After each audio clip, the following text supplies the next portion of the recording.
Okay, we're good to go. It's 4 p.m. Let's get started. Good afternoon. We have a packed work session agenda and then a special meeting as well. Board members in attendance: Director Jurgensen, Director Art, Director Hafley, bankers Kerry, Nelson, and Mel Packham. All 7 board members are here in attendance in person. We also have Superintendent Gall and some of his administrative team here. And we also have some guests joining us remotely. And I'll get to that. The item on the board agenda is policy work, essentially. And to provide some context and set up the session for today, the board had several robust discussions surrounding specific policies at the work sessions, at board retreats and board meetings. Through those sessions, it became evident that with the new board in place, we need to start at the foundational level and set some clear expectations and clarity for the policy work itself. So the first hour today is an opportunity for the board to spend some time considering various governance models. At the end of that discussion, arrive at consensus on how the board will develop policy to move forward in district level. And then once we have agreement on how policies will be developed and how they will look, we will move as efficiently as possible to address the policies on the agenda through the same lens. So if you look at the screen, the agenda for today, and I shared this with the board as well, and this kind of roughly, it's a rough description of what the agenda is going to look like. I want to thank Nicole for putting this together. First on the agenda, we have Christina. I think it's Matt Cook. Is Christina joining us too? Okay. Okay, Christina is not joining us, so it's Matt Cook from CASB. And he is here to provide high-level overview of the board governance model and share his experience as to how school boards across the state use policies to accomplish board's end goals. Roles, responsibilities, expectations of the board and superintendent within each model. He will be able to provide some overview on that. And we'll follow that with a robust board discussion along with the question and answer session to provide clarity. That will be for the first hour or so of today's agenda. After that discussion, the end goal is to go through a consensus protocol. Some of that is on the back up there. And Nicole will share with us a little bit more as we come to that part of the agenda. But we'll go through a consensus protocol to arrive at a policy model the board wants to choose to govern. And we will go into policy BG. After that, the policy process itself, look at the various options and arrive at consensus on that policy based on our earlier discussion. Once we arrive at an agreement on policy BG, the rest of the policy will be looked at through the same lens for development, and we'll keep track of time as best as we can. We'll address as many as we can. The intent today is not to get slowed down or hit a wall attempting to wordsmith language, but more so arrive at a broad consensus on what goes into policy BG first and other policies subsequently.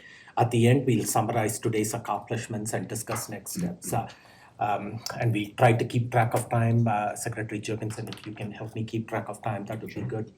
And in the interest of moving things along and being as efficient and effective as possible, when board members are commenting or asking questions, please be as concise and brief as possible. And also, please let me acknowledge you first so you have uninterrupted flow time without a lot of crosstalk.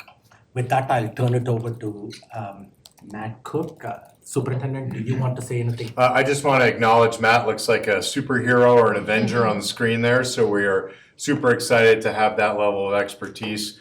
And I also want to acknowledge Nicole and Greg, and Lyman is here, and every one of the board members who has put time into this. The problem we have is that we keep spinning on policies that are critical to the direction that the district wants to go, and we can't get to where we want to get to. And the way we've done policy in the past, I wasn't here, I'll just say decrease in enrollment, decrease in achievement, decrease in engagement says that wasn't working. So we asked the state level to come in and kind of do a level set of what is the goal of policy, and then what is the role of those of which we all then serve at the bequest of the board to be able to regulate and implement and operationalize those policies. So anything that's happened in the past, nobody did it wrong. It's just where we are today is let's get it right for the future, for the way that we've been engaging, and we've been increasing enrollment and increasing achievement. So I guess back over to Matt. Yeah, and thanks, Matt. I know that Matt is in the middle of legislative sessions out there, so that's why he's joining us remotely. And one other option that Matt and Caspi has offered is if the board at some point in time needs a little bit more detailed facilitation on this topic, he can arrange that going forward. But back to you, Matt. I'm turning it over to you. Great, thank you, President, and appreciate it, Board Superintendent. Good to see you all again. I apologize, I'm down here at the Capitol. They've got 7 more days to go, and there are lots of things going on. So I found a quiet corner and appreciative of you all taking some time to do this. So I think I know most of you, but just as a way of introduction, Matt Cook, I'm the the Director of Public Policy and Advocacy for CASB. I'm a former school board member in Aurora. I served for 8 years. I was president of the board for 5 of those years. And during my time on the board, the Aurora Public Schools Board of Education adopted policy governance. So just in full transparency, after I left the board did transition to a different model. I'm certified in policy governance, so there's an organization called Govern for Impact. That's kind of the International Association for Policy Governance, and I'm certified with that. So just to give a quick overview, there's approximately 40 school districts in the state that use policy governance. I think probably the nearest to you all is a little bit to the north, Academy District 20. They've been a PG board for, 20, maybe 25 years now. And then Harrison District 2 uses what's called coherent governance, which is similar to policy governance, but not exact. So what I'd like to do too today is obviously with the interest of time in mind, if you all have questions, please let me know. Don't feel like you need to hang on to those to the end. So this question comes up quite often: how do we govern? And what I would say is there are literally dozens of models of different governance frameworks, basically. Policy governance is one of them. Policy governance was invented by a guy named John Carver, and it really asked the board to do a couple things: to focus on the ends, what it is that you want the organization, in this case the school district, to achieve, and then how do you direct the superintendent, your one employee, to achieve that. So like I said, policy governance is used by about 40 districts across the state, including the 2 largest, both Jeffco and Denver Public Schools, are PG boards. The other thing I'll say just briefly is that I don't care what model we pick to govern. If the board is not engaged and wanting to do this work, it's not going to have much benefit, obviously. I mean, there's certain things that you gain by just having some agreements, but without the board willing to be engaged on that, it doesn't go very far. So the next question is usually, well, if not one of these models, then what? And it's what I would call traditional governance, right? It's what you probably think of when you think of a school board meeting. You know, the board meets on Tuesday night, they have an agenda, they take some votes. That's kind of that traditional governance model. So my understanding of where you all are now is that there's been some policies that have come forward that need to be implemented, and the board and a policy committee, as my understanding, have kind of gotten bogged down in a little bit of how do we do that. So from a policy governance framework, what Carver would say is the board would establish the ends. So for example, having a conversation earlier this week, I understand truancy and tardy is an issue for the board. You would like to see that resolved. So in the Carver model, and this is very high level, the Carver model, the board would have an ends or a goal to say, here's what we want to have happen. We want truancy to be reduced and every child, to be on class to time. And then the board would turn to the superintendent and say, Mr. Superintendent, here's what we want. Go out and make that happen. within guidelines, which are called executive limitations. So executive limitations are the things that you would want the superintendent to do, even if it accomplished your goal or your ends. So for example, I'm assuming the board would not be in favor of the superintendent going and knocking on doors and dragging kids by the shirt collar to school, right? Yes, we want the student there. That's probably not. So we wouldn't want them to do anything unethical, illegal. And then the board asks for evidence that what they've asked to happen is actually happening. So the superintendent on a regular basis has to bring forward what are known as monitoring reports and say, okay, board, you asked me to accomplish, and again, for this example, let's just call it absenteeism. And here's all the things I implemented. Here's where we are. Now, what I will tell you about monitoring reports is that minus some really good discussion between the board and the superintendent and his leadership team, to understand that, and there's a level of trust, right? So the superintendent may implement something and it wasn't the right thing. So he needs to feel comfortable to come back to the board and say, you know what, we thought this was the way to fix it. We found out it wasn't, but we have another plan in place. Or needs to feel comfortable to come back and say, this is going to take some more time, right? So we saw this amount of improvement in those numbers, but we think it's going to take some additional time. What I hear from board members often, and it's usually after they've been on the board for a couple of years, is I don't know that we've accomplished much of anything. And my question is always, well, what evidence have you received that what you asked to happen is happening? And this is where a lot of boards fall down, right? They're not really good with that follow-up piece, right, to see that evidence. The big strength of policy governance, in my opinion, is just that you have these monitoring reports. So, for example, you may have 3 goals, right, for the superintendent to accomplish, on top of all the other stuff, obviously. I mean, there's all the day-to-day things. And it makes your evaluation really simple because you're going to have these monitoring reports to look at and say, we asked the superintendent to do X, Y, and Z. They accomplished X. They're in the process of Y, and Z, we might have to pivot. Or they might come back and say, we did all of it. Makes your evaluation super easy. Policy governance, though, also asks you to really focus on the board's work, which is in the Carver model, engagement with your community, right? Engagement with each other, and then direction from your one employee to the organization. So for instance, Carver is really hard on standing committees. He believes that the board should be doing that work, right? And when you involve a committee, oftentimes what happens is that committee may not have a clear scope of their work. They may not understand that they don't get to make the decision, that it's only a recommendation coming back to the board.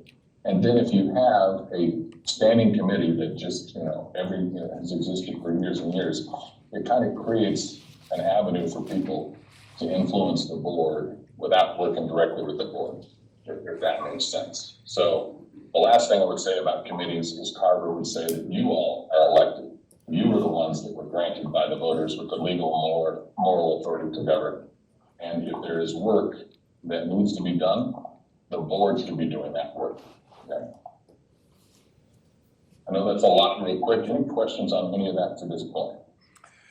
So you went, Matt, at length into policy governance. Any other models that you want to touch on at this time, or are we good at? Yeah, so what I will tell you is that, again, there's lots of other models out there. All of them have some elements of policy governance, right?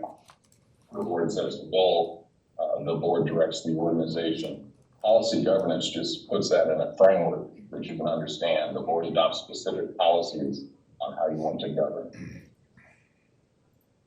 But all of those different models have similar elements. So take, for instance, what I would call just a traditional governance model, right? The board still has things that they want to accomplish, right?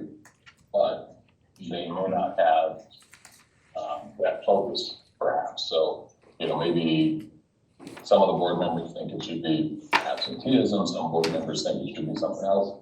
And what it does is it makes the superintendent try to read 5 or 7 different minds to figure out where the board wants to go, right? So minus that kind of that very explicit direction from the board to the superintendent. So that's really, I mean, in whatever governance model you have, you're going to have some function of that. What I would tell you is some of the big things that people don't like about policy governance. They will tell you that it's just a rubber stamp, that everything the superintendent brings forward, the board just rubber stamps it. And I would tell you that really that's completely inaccurate, because the board has a duty to do a lot of those discussions, a lot of that back and forth, and have those conversations, so that when a recommendation comes forward, the board's already talked about it, right? And all of this is done in public, obviously, right? All of those rules apply, but the board has already had those discussions. And so they may not take a lot of time in what you might consider a regular business meeting, other than to say, we put a lot of work on this and we think this. One quick word on policy real quick. There are policies that the board has some leeway to do some things with, right? So for example, Colorado has a set number of hours and days that every student needs to be in class to be considered a school year, right? The board has some leeway, though, to decide with the superintendent how you're going to do that. So some districts, for instance, have a 4-day school week. Some school districts have a block calendar, right? So you're still meeting the hours in the seat time, so to speak, but you've got some flexibility in it. There are other laws that you really don't have any flexibility. Title IX is a good example, right? You don't get to say, in District 11, we're not going to follow Title IX, right? Or we like this part of Title IX, so we'll do that, but we won't do that. So when we're talking about policies, these are really board policies, so not the very thick administrative book. That really resides with the superintendent in a policy governance model, right? The board is going to get information that is up to date, that is meeting all the legal requirements. You don't have to be involved all the time. There's a few instances, and actually, writing those policies. Now, sometimes you still vote to adopt those, obviously, in some cases, because the law says you do. But what you're really looking at is your engagement on your ends, working with your community, working with your superintendent, and then receiving evidence that what you've asked to accomplish is being done. Director Backus. I have 2 questions. One about committees. And so what we've discussed at length here is about input from our stakeholders, whether to include community people, to include staff, to include students when appropriate, so that as we take on these thornier issues like attendance, like discipline that's going to come up, and I'm speaking for myself now, I want to hear the impact of the kinds of possibilities that we're discussing at this level, this higher level, on the actual classroom and the teacher and the child who on a daily basis are going to be working with the decisions we make. And so I'm interested in knowing, when we talk about committees, that, and I appreciate you saying that coming out of the committee is a recommendation, it's not a decision made. And then the time that we have been together, I, again, speaking for myself, would say that we have, as a group, taken in what committees have inputted to us, as well as individual conversations we've had with other people. So in the model that you're talking about under policy governance, how do you see that, that we call a collaboration? How do you see that collaboration coming to the board? So that is a key element of policy governance. What Carver would say is that you as a board have a duty to go out and engage. He calls it the ownership, but I like the word community. Engage your community. So if you have an issue like absenteeism, rather than create a committee, right, and give them a charge and all of that, you have a duty to go out and engage those groups, right? So you may do some small group engagement. Hey, here's what we're thinking around absenteeism. What do you think? And then take that information, and the board then has the discussion to inform how that's going to affect your direction and your goals to the superintendent. Where committees, in my opinion, and I think Carver would agree, become problematic is that one, boards don't give them a clear scope of work. Two, there's usually not a time frame on that, right? So we're going to convene this committee for 3 months, 6 months, right? And then three, boards don't clearly say to committees, you are bringing information, you are bringing a recommendation, but the board will make the final decision. And so what happens oftentimes is that committee does a lot of work, comes up with what they think is a great recommendation, comes to the board says, it's not really what we wanted. So now what you've done is you alienated the committee. The board still doesn't have the information that they needed, and the board now has to go back and redo that work. So that's what I would say in regards to committees. The last thing I would say is that Carver would say, you never want to substitute your authority as an elected board member for one member of the board or one committee or whatever it might be. Well, my response to that is that it becomes incumbent upon this board then to go out and find our own committees to gather input. So is that at a staff meeting? No. Is that to pull together? Right now it's organized through at the district level. And part of the discussion that I would like to have is that, and let's just take the absenteeism or tardy, is to pull together again a committee of those people that represent across the 54 schools, those people who are going to be impacted. And so, yes, I agree, and I've been on committees as a board member where folks have said exactly what you have said. Yeah, we do all this work, and we've seen it go to the board, and then it's not enacted. And that's part of being on a committee. That's part of providing the input. My concern is that as we've talked about this attendance issue, that we're getting different inputs from everyone, but is it really representative of people who are interested in this topic, who are willing to come together on a short-term basis and talk about it and give input to the board? So I guess what I would say is that, for instance, the board has a goal or an ends, and they say, we want to reduce absenteeism and ensure every child is in class, right? And then they would give guardrails. Mr. Superintendent, when you go out and develop your policy or your plan, we want to see evidence of engagement. We want to see that you spoke to different groups, that you engaged different people. The board doesn't have to do that work because you're going to give those guidelines to the superintendent to do that, right? Mm-hmm. And what people will then generally say is, well, I'm an elected board member. And I think that is correct. You were elected, but you were elected to represent everybody in the school district. So the people that like you, don't know who you are, right?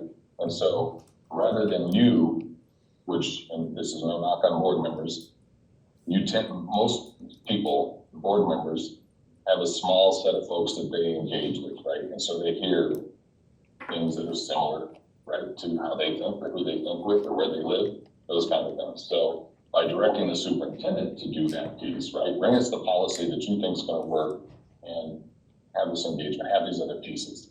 A town hall is an example in my mind of a really bad public engagement, right? Mm-hmm. What do you get out of a town hall? Either the board has made a decision, right, and now we would like the district, all those folks to bless it, right?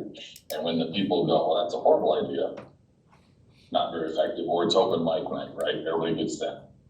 Directing the superintendent to talk to parents, staff, and teachers, he then can convene a committee of those different groups, bring the information back to the board and say, we met with these different groups and this was the consensus on what we think is the best way to move forward. And then it's up to the board to decide if that's an appropriate plan or not. Thank you. And you pretty well covered the second point I was going to bring up about being a rubber stamp. In that, in the time in which we've all worked together, I would clearly say for the whole board that we all speak our mind. We're getting a reputation for being really talkative. But I think, as you said earlier, that we share a common philosophy that we were elected, we're responsible for people who put us in office. And so part of that responsibility is to be cognizant of how it is that we cast our votes. So I think you've taken care of the rubber stamp part. Thank you. Yeah, Article 9, Section 15 of the Colorado Constitution invests locally elected boards with control of curriculum, and the courts have extended curriculum to mean pretty much every facet of the organization and district. So the buck really does stop with you, right? The board does not have to accept anything that they don't think is representative of what they asked for. And that's where, again, hopefully if you and your superintendent have had a lot of really good discussion and you've been engaged, you may get some of those things where they just come on the board and say, Jeff, we've talked about this, we think this is a bad idea. And then people on the outside say, well, they just voted yes, but they didn't see all the behind the scenes. Pat, did you consider? Yeah, I think to your line of questioning, Sandra, Matt brought us at the high level of saying, what's the end goal? And I think, I said it on the dais, was like, we want your kids in school, we want them on time, we want parents to know when they're not, and we need Mike to make a plan for that. Mm-hmm. That's where our stuff stops. The minute we go, we're gonna have town halls in every quadrant, we need 2 board members each one. That's getting into that next level. That's more on Mike and Nicole's operations side. So to what Matt's saying tonight is we want the ends and the end goals, and it's Mike's job with his team to say, okay, I want to get our curriculum and instruction department, I want to get our student services guys, I want to get, and Chris, I want you to have 4 people that you think would be good to be in this meeting with Mike and Nicole. That's all that level. And then he brings that report back to us and we go, okay, this looks like this is going to meet this. We want the progress reports every month or every other board meeting or however we decide it. And then it's on him to operationalize and take care of it. So what Matt said tonight clarified what I was already thinking in my mind of how we should be operating policies. And that's not to say that we don't appreciate the work of these standing or ad hoc committees. But to your point, Matt, we just bog everything down and play a ring around the rosy for months and then we go, oh, it's been 4 years and I didn't get anything done as a board member. And we haven't made the change that we need to. And so I appreciate your introduction, Matt, and the clarity of thought. You don't have any questions, right? Okay. No. If I could just real quick, just tag on. When the board inserts itself to the level of saying, Mr. Superintendent, this is the only way to do this, the board has now made themselves accountable for that, right? You can't hold the superintendent for accountable if you told him the only way to do it is this, right? Because he is going to go out probably and do what you asked him to do. That's right. And so the board then is accountable for that. And not that we're looking, the way I'm using accountability here is not, we won't point fingers, oh yeah, this is why it's not good. But how are you going to evaluate the superintendent if you haven't clearly given him direction and helping him to bring evidence forward that those things are being accomplished? I have a quick follow-on onto this conversation, and then I have 1, maybe 2 questions. We'll see when people start glaring at me. Just in response to the point that you brought up, I would just offer maybe what we did with the cell phone policy as potentially a model for how to get what you want, where we spun up a design thinking lab prior to drafting the policy, where I went, Director Hafley and I went to Nicole and said, okay, we want high school teachers there, we want middle school teachers there, we want some parents, we want some students, we want area superintendent, we want CSEA there, and then we put together a group to kind of talk through the issue with us just kind of being there as people. Like Director Hafley and I gave a little bit of direction for the kinds of questions we wanted answered, but we were not running the show by any means. We were mostly there to kind of listen to the feedback and just hear what people were thinking and what their experience on the ground suggested. So I'm not going to bring the results of that conversation to the board tonight, I don't think, because there's so many things on the agenda, but I'll update the board as to how the other day went on a future day. My only question about that is, did we as a board know that was happening? Yeah. Yes. How did I miss that? I don't And know. I can get back to you on that. I can get back to you on that, Director Beckers. I brought Your it up questions. in a Yeah, you brought it board up in member the. report, at least one other place that I can think of. Okay. The question I wanted to ask Matt is, I second what Director Jorgensen said, that this kind of matches the way my thinking on these questions is evolving.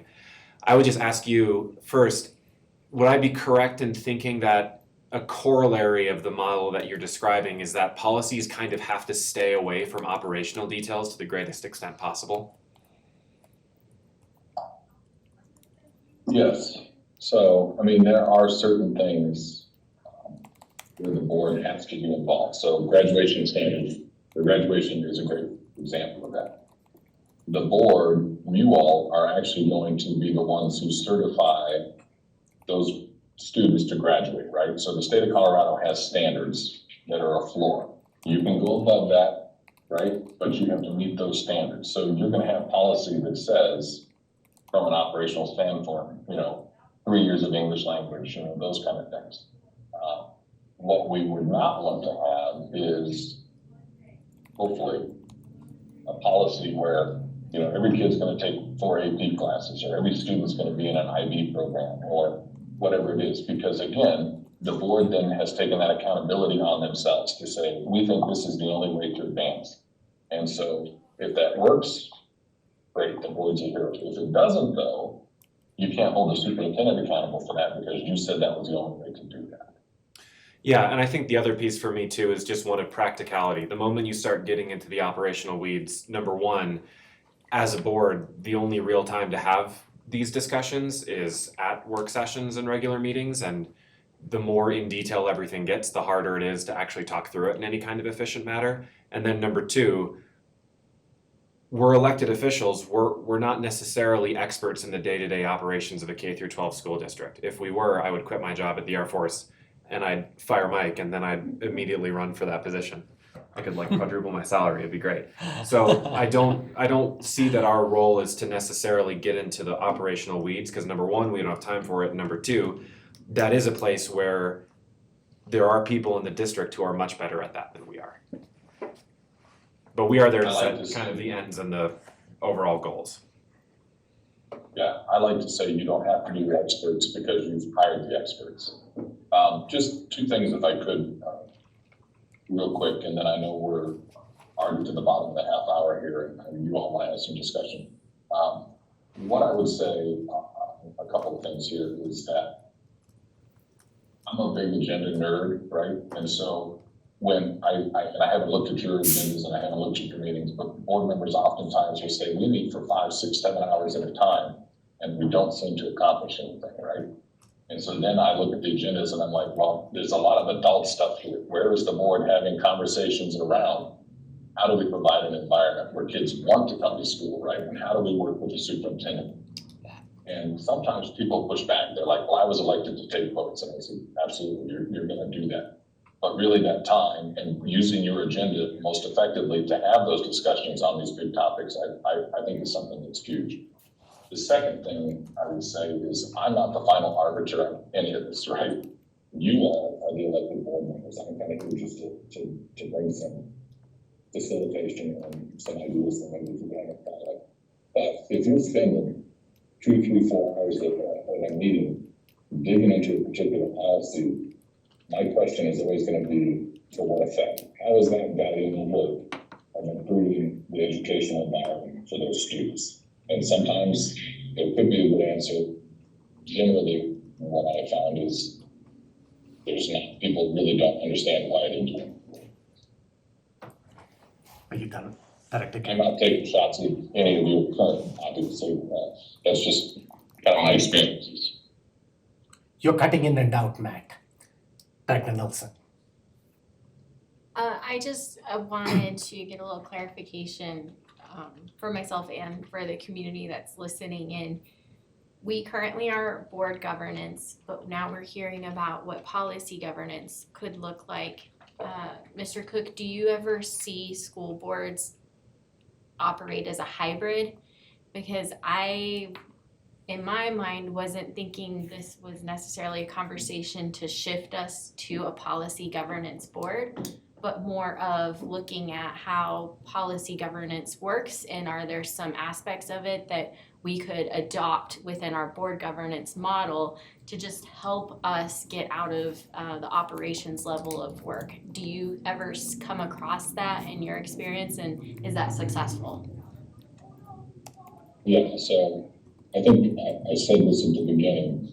Most governance models have some of these principles underpinning them, right? Carter would say that you're going to get the most benefit from implementing the whole model and doing some fidelity to it. However, you can set the elements of this and graft it onto your current governance, right? And I think some of those principles are in place. And I'm not saying one way or the other is better.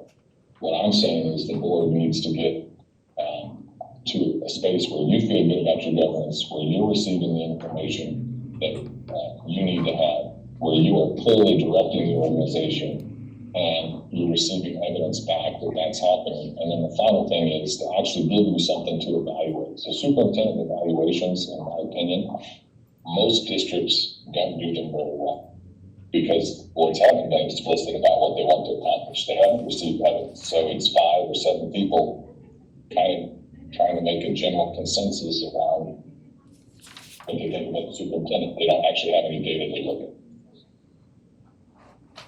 So that was a long-winded answer for me to say, yes, I think there are boards that operate with some of these PG principles without it being a full-blown PG. Okay, thank you. I'm done. Good done. Background. Thank you. So Matt, I think there's often a lot of confusion between board governance and policy governance. And for me, it's always been difficult because to me, a board is supposed to be operating at the policy level, even in the traditional board governance model.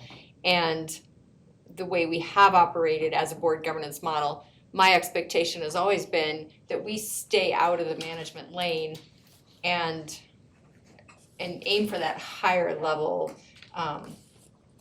policy governance. So what are the direct differences, if you address those, and maybe the pros and cons of board governance compared to policy governance? Sure. So I don't know that there's necessarily pros and cons because they're very similar. In your policies, A through J, I think it is, there is a section of policies, letter B, that relate to the board. What I find though is oftentimes boards are not really focusing on that, right? So that's your board member code of conduct. But that also should have your norms and agreements, like how does this board want to operate? How do you want to have information sharing? How do you want to conduct meetings? How do you build agendas? So I think what I would say from the policy governance frame is you have a framework that says, here's how all those things happen, right? You can absolutely do that in your current model, but it's going to take some work probably to have those conversations around norms and agreements between board members, between the board and the superintendent, right? And to have those things written down. That's where I think boards sometimes fall down, right? Is you don't have this written down. And so then when things come up that are questionable or problematic, people say, well, show me where that says that, or where's the code part? And minus that to say, minus having something to actually look at, it can be problematic because then people say, well, Julie got this kind of treatment, and I got this kind of treatment, right? And so I would encourage you just to have that conversation around your governance, how you want to govern, what's important to this board. You're done. Director. I think so. I just, when it comes down to board governance though, it is supposed to operate, the board versus policy, they're both supposed to operate at that higher level, correct? Yeah, absolutely. So when we talk about policies, I'm talking about board policies. So those are really the things, like I said, the direction of the superintendent, goals and aims and those kind of things. I'm not talking about your GBAA, some whatever policy, right? That's important. You have to have that in place. But what you're really saying is, Mr. Superintendent, that is a means. You take that, make sure that's all up to date, that we're legal, that we're doing things in a moral and ethical fashion. But the board's not going to spend a lot of time crafting those policies, right? Because it just doesn't have as much bang for your time as being able to sit down and have a conversation around what does it mean here in a couple of weeks when we hand a child a diploma after hopefully 12 years in our school district? What does that diploma mean? And if you can't say what that diploma means, I would say that's probably a good place to start. Great, thank you. Thank you. Any other comments or questions? So one other question I have for you, Matt. what does CASB offer as far as support in terms of policy work? District 11 has gone into a lot of the, into the implementation and policies. Now we have 300 plus 400 policies out there. Is there some way you can come and help us support if the board decides to go in a certain direction, like policy governance, and move this to a higher level? Sure. So what I would say is two things. One, CASB provides model policy. So the legislature's got 7 more days here. They've already close to 700 bills this year. Almost all of those that are related to education are going to have some kind of a policy implication for you all. So over the summer, we're going to look at all those bills, come up with the policies that need to be updated, and we send out a special policy update and say, here's all the policies that we need to update. And I'm not aware with our student chapter, I apologize, if you all subscribe to our policy service. I think you probably do, most of the districts do, but we're going to send those out. And so then that's that update piece. As far as support for the board, if the board wanted to do policy governance, right, or we're looking to implement this model, we have a whole template of what that looks like. We come in and we can show you how that, what that looks like. If you just need facilitation to tweak some of your current model, we can do that as well. And that's very similar to what we're doing tonight. We would help you have those conversations on how do you want to govern, what's important for the board, how do we want to build our agendas, what should be on the agendas, those kind of pieces. We can tailor that to whatever you want. But if you're subscribed to our online policy service, as soon as those updates come out, we just upload them to your policy book. And then the board, like I said, sometimes has to go through and vote on those to adopt them. But a lot of times they just get updated. Okay, thank you. Seeing no further questions, if you can just hang on here for about 10 or 15 minutes more, Matt, if some questions come up, I'm going to turn it to Dr. X. Can we see the slides, Melissa? Do you need this? I'll give it to Greg.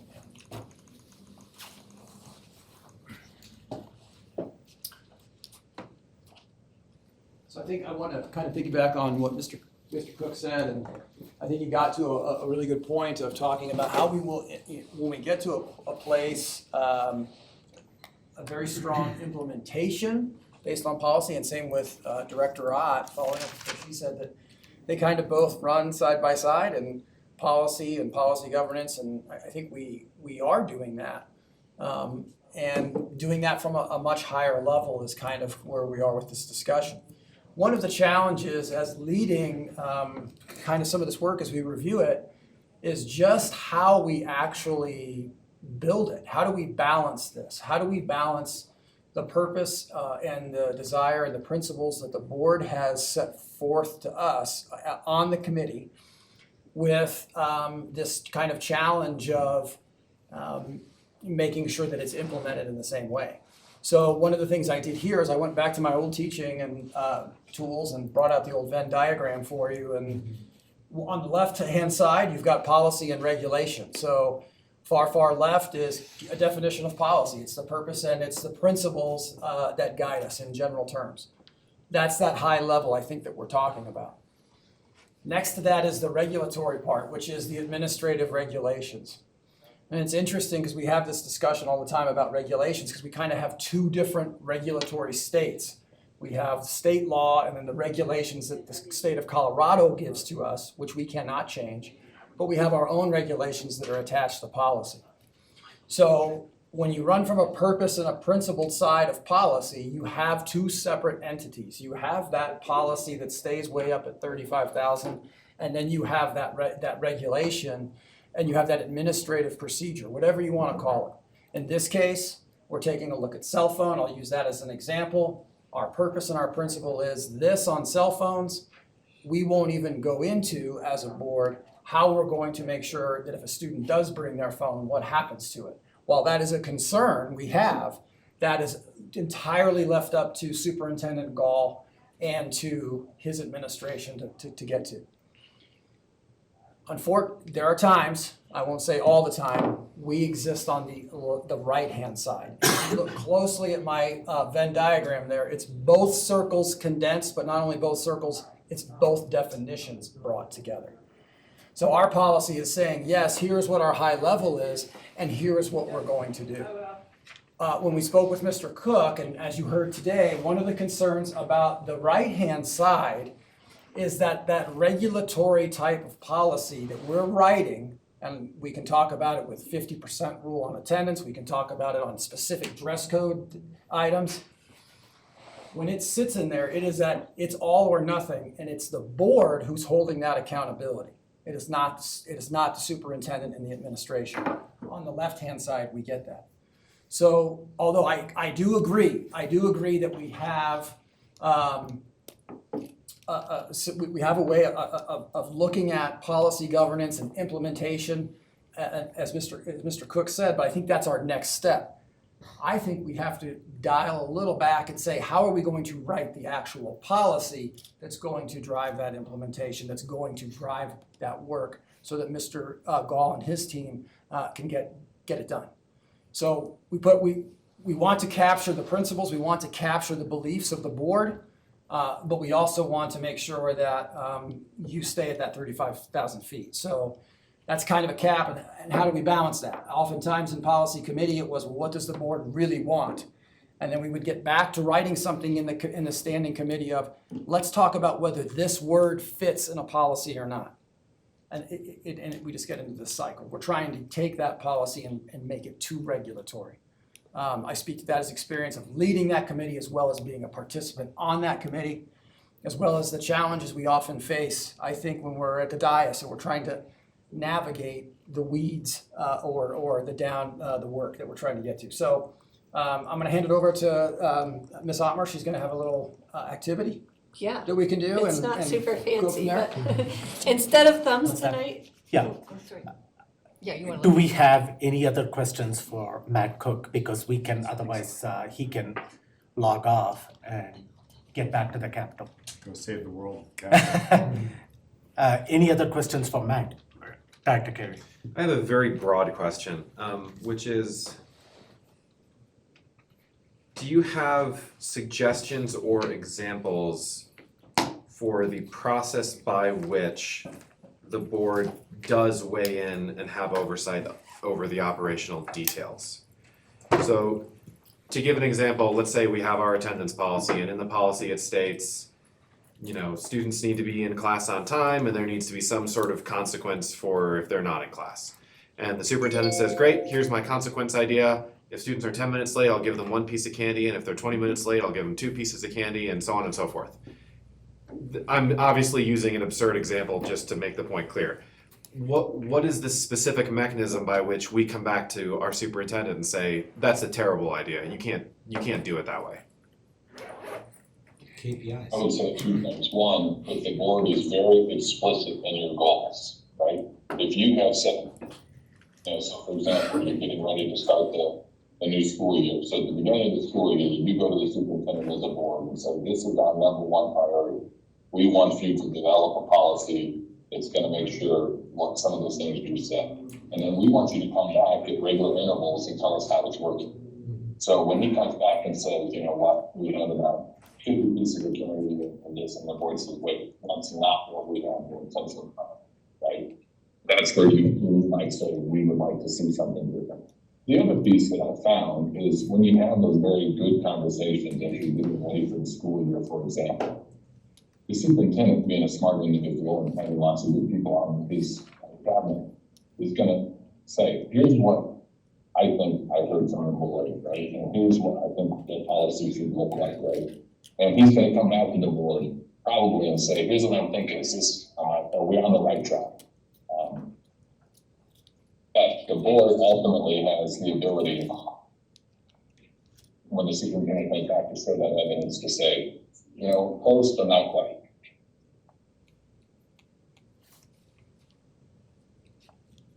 Does that answer you? Do you have a follow-up, Jason? Yeah, sorry. Go ahead. Thank you. Yeah, I think that it's those progress briefs or the monitoring reports or, KPIs, where you go, hey, this is our goal. And to Matt Cook's point, the goal is to bring, tardies down by 63%. He has the metric now to go, all right, and then he might, like he's done his other goals that we've asked him to do, by quarter one it's this, by quarter two it's this, by quarter three it's this, by quarter four it's this, and then he's giving us those briefs, and Mr. Goff, feel free to chime in, but that's where I think where you would be able to monitor, that of, hey, you had no, tardies increase in this first KPI, what were you trying there that, maybe led to that? Oh, we tried this and we figured it didn't work, so we're trying this strategy for the next month, and hopefully we'll see the KPIs adjust. That's just, it's that failing forward to figure out what is gonna work to get to the end goal that we have as a board. I guess I'd still be interested in the specifics, just in the sense that, one thing we've talked about is we have authority as a convened group. If I go to the superintendent and I say, hey, this thing that you're doing, I don't think that's such a great idea, Mike would be totally justified in just ignoring me, because I'm just one guy. So does this mean at a meeting, at an update, we say, we think this is a bad idea, let's get a show of thumbs that he's gotta take it in a different direction, or is there a vote that would be convened? Like, when you actually get down to a specific place where we think the operational detail is not what we're looking for, how does that happen? Do I say in a work session, President Melpackham, can we get a show of thumbs that whiteboards are dumb and chalkboards are the way to go, and let's direct Mike that? Like, how does that look? Well, I think the simplest way is in the mid-year and the end-of-year evaluation. And so right now, I'm supplying data of the work that we're doing that, for all intents and purposes, is measured against, does that feel good to you or not feel good? And to be critical, the mid-year feedback that I got had no data in it. There was not a single line that said, you're overachieving on this metric or you're underachieving and we think you ought to be able to get there, change your strategy. So the relationship has to change that says, as I bring forward data, you say if you think that data is moving in the right direction, and if you're willing to give it as a body 6 more months until the end of your evaluation to see if it recovers. Now, we're really good about that on STAR data, and of course CMAS happens once a year. But we're reporting other things, and even in that reporting, we're discovering the fallacy in our own tracking. Like, we put a behavior slide up there, and it says, well, we don't have any consistency between how we do behavior. So then my end of year or mid-year should have said, you need to get your you-know-what around behavior and make sure that there's consistency across the district, and share with us on your strategy how you're gonna correct those behaviors. And so then, I, as the sole employee of the board, with the power of all of the district behind me, understand what our goals are. And so there are board priorities there that when we got to student success, this year we added some actual KPIs to those. Well, we didn't really get to KPIs all the way across. So I think the easiest is the idea of mid-year and end of year. But I also think anytime we present the data, I work at the will of the board, and so if you all think that's way off target, you get a thumbs, so you then have a consensus that says, in 3 weeks, we want to see 3 new strategies, because that's clearly not working. Okay. You don't have to wait until mid-year or end of year. But right now, our relationship from that accountability sense hasn't been that way. It doesn't say, I said we'd cut half the schools off the school list, and we exceeded that. That's great. That's really good news. You all didn't say cut half the schools off the school list, and then if I got one more or one less, was there feedback that says, what strategy could you have done to ensure that one school didn't go backwards? Like, we just kind of take it in a passive sense right now.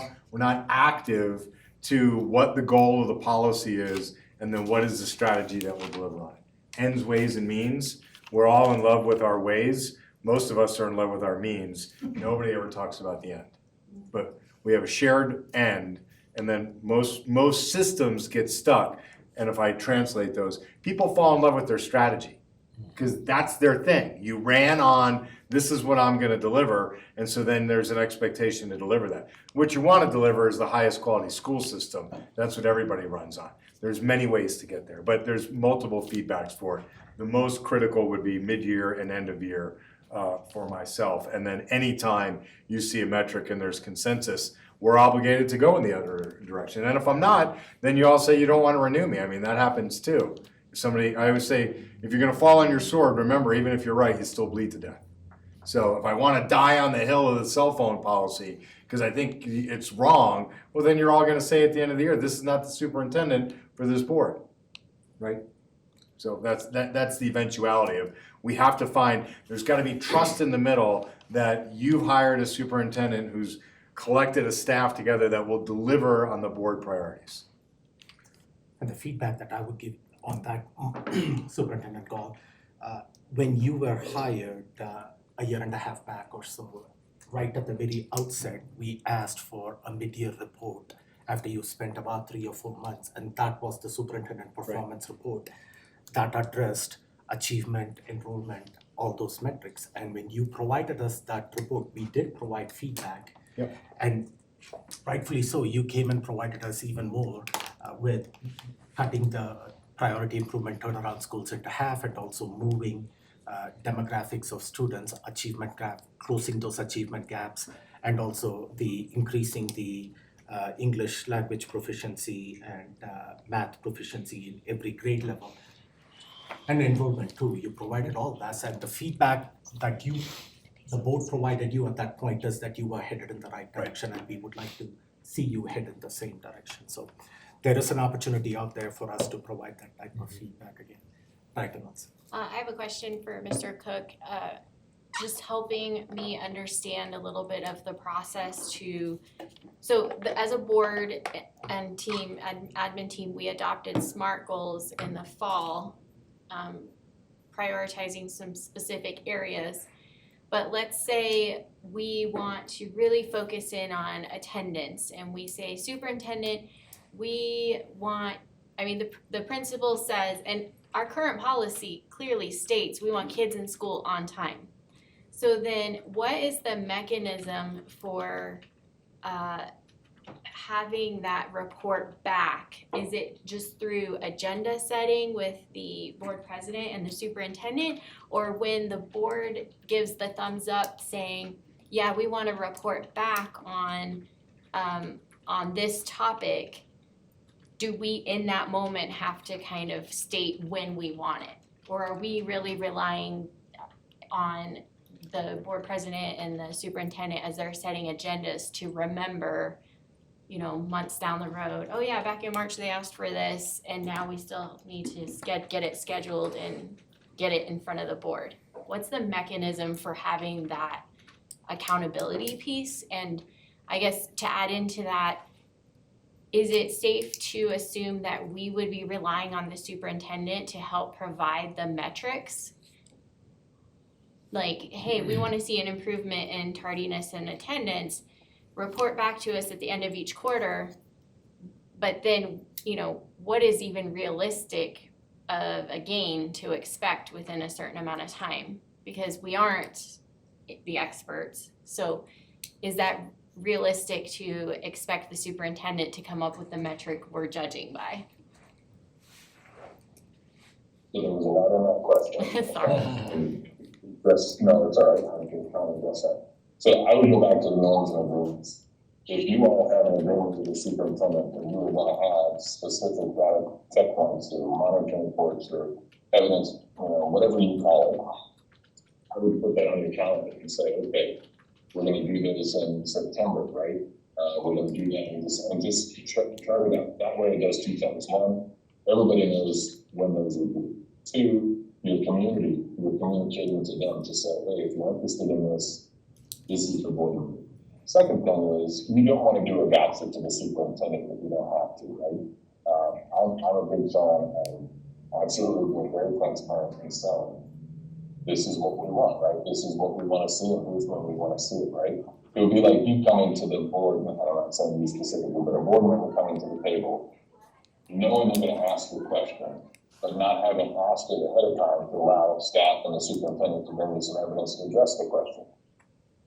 The last thing I'll say on that piece is trust, and I heard trust I will tell you that 99.9% of issues between boards and superintendents that I have seen over the years, and I'm not, like I said, I'm not an expert on all this, but generally comes down to trust. And so when people say, well, I'm not sure I trust the information that I get back, right? Then you need to have some conversations to say, here's the information you need to see. So one, I'm a big fan of skipping stuff. Two, I think it needs to be in the norms developments. Three, if there is a trust issue, I'm not saying that there is, that's something we need to address. The other piece I would say is, I think it's completely appropriate for the superintendent to help assign a metric where it makes sense, right? Because you said it may not be possible on certain factors in a young person's life in your school district that they are going to be there 90% of the time, 95% of the time, right? But that doesn't mean that you don't make that the goal still, right? So you have that aspirational piece. You want every child to be there, but Mr. Superintendent, you understand, as we implement this, there may be steps along the way, so. We can't hear you, Matt. Staring more intently, try and listen better. Me too, somebody needs to read. No, we cannot hear you. We can't hear you, Matt. How about now? Yeah, better. A little bit better, but you gotta lean in. You kind of fade in and out as your posture goes back in the chair.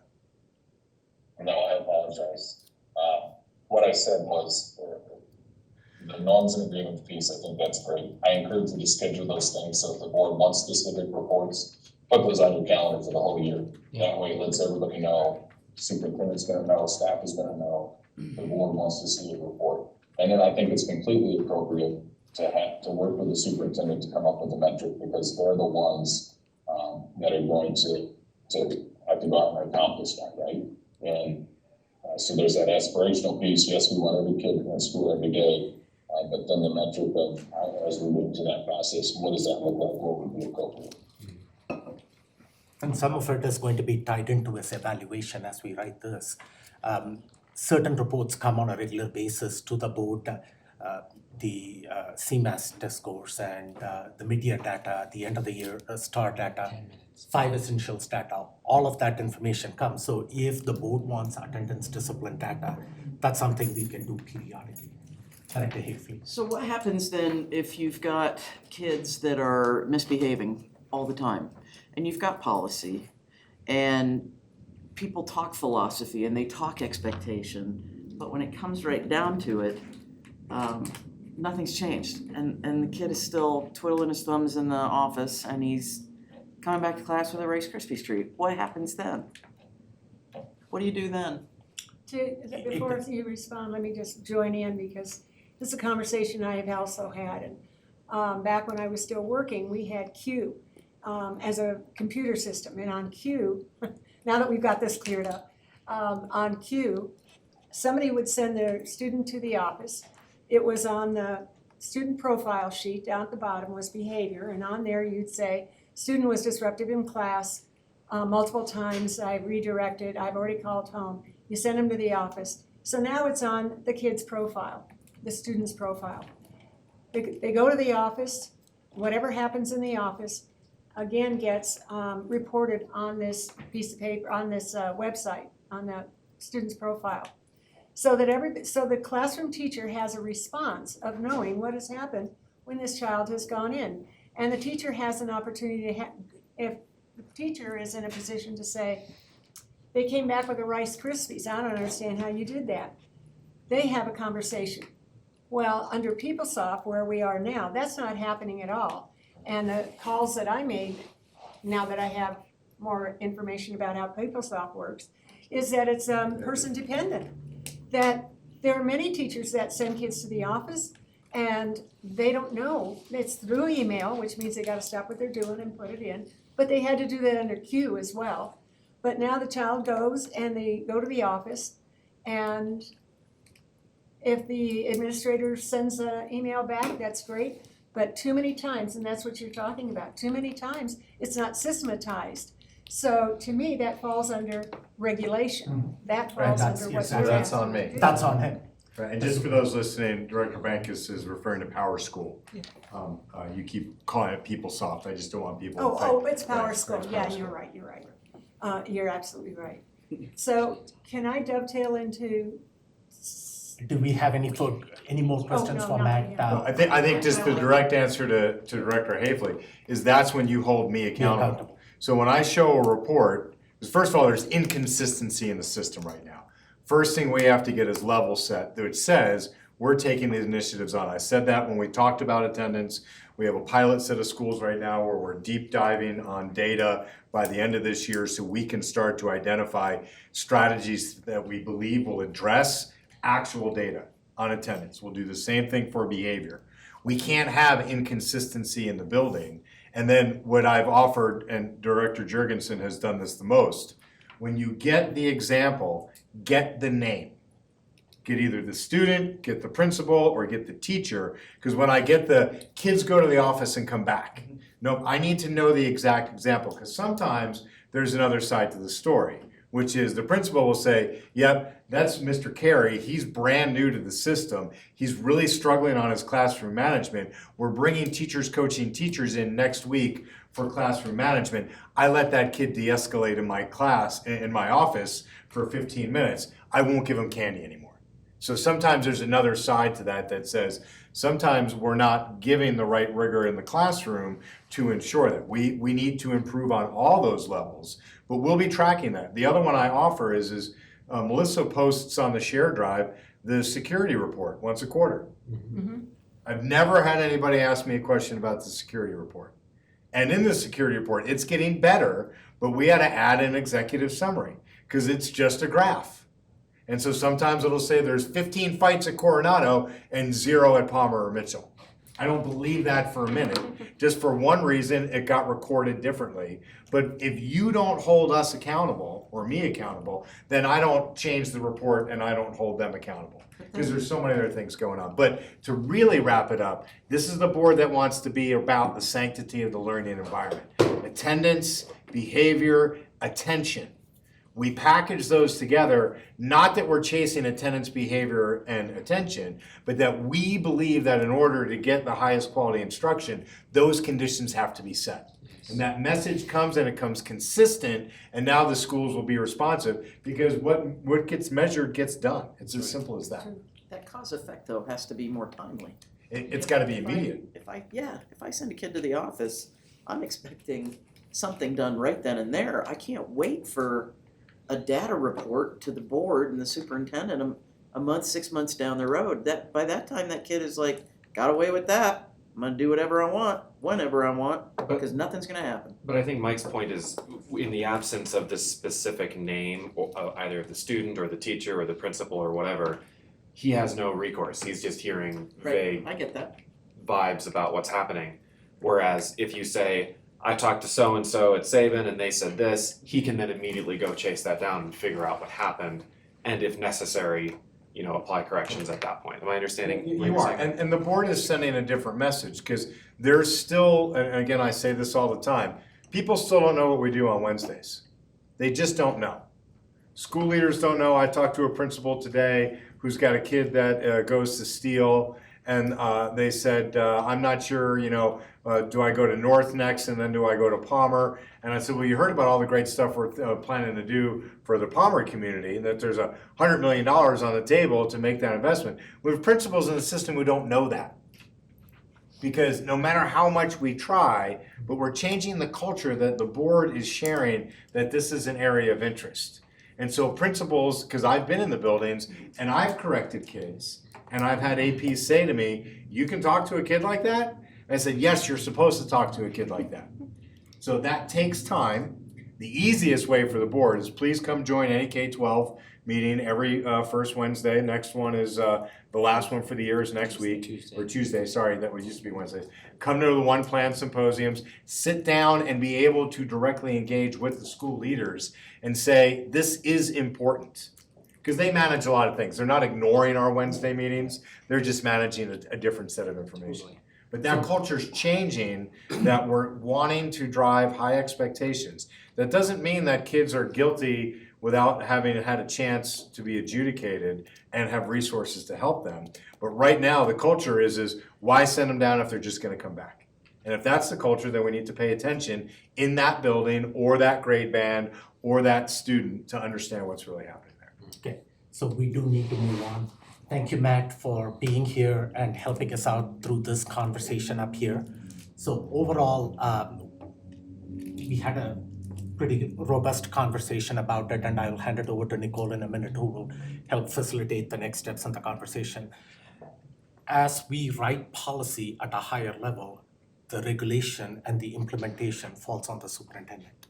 And we stay in our respective lanes, and we don't lean in until we have some type of data and a monitoring report to tell us that we are headed in the wrong direction. We just don't want individual board members leaning in on the superintendent and providing directives. That's not what he's asking for. If you see and hear things that are happening in the school district, please do communicate that to him, which is expected, but not direct him. Because as individual board members, we don't have the authority to direct the superintendent. Okay, Nicole. I have a question before we lose this train of thought. So my concrete sequential side of me cannot put all of this information into a structure that I understand. So yes, I do remember that both of you are interested in cell phones and limiting them in access to. I do remember, I'm gonna go have a conversation about this, but now it's like, oh, now there's, we pull people together and we've gone on this track. Where does that fit? Where does that fit? And I'm not saying it's wrong, I'm just asking, where does it fit? So the work that you guys have done and the people that you pulled in to get an idea from, now what? Does it go back? Now what? Do we come back and we tell the superintendent, this is the feedback we've gotten from? And the board. There will be an I meant the opportunity. board through the superintendent. There will be an opportunity at a future work session or a board agenda item for Director Carey and Director Hafley to come and share that information with the rest of the board. So the difference I'm having is, this is a specific that intrudes upon the educational environment within a classroom. So if the directive is we want to protect that educational environment with few distractions, we lean out of that to say, one of those distractions is cell phones.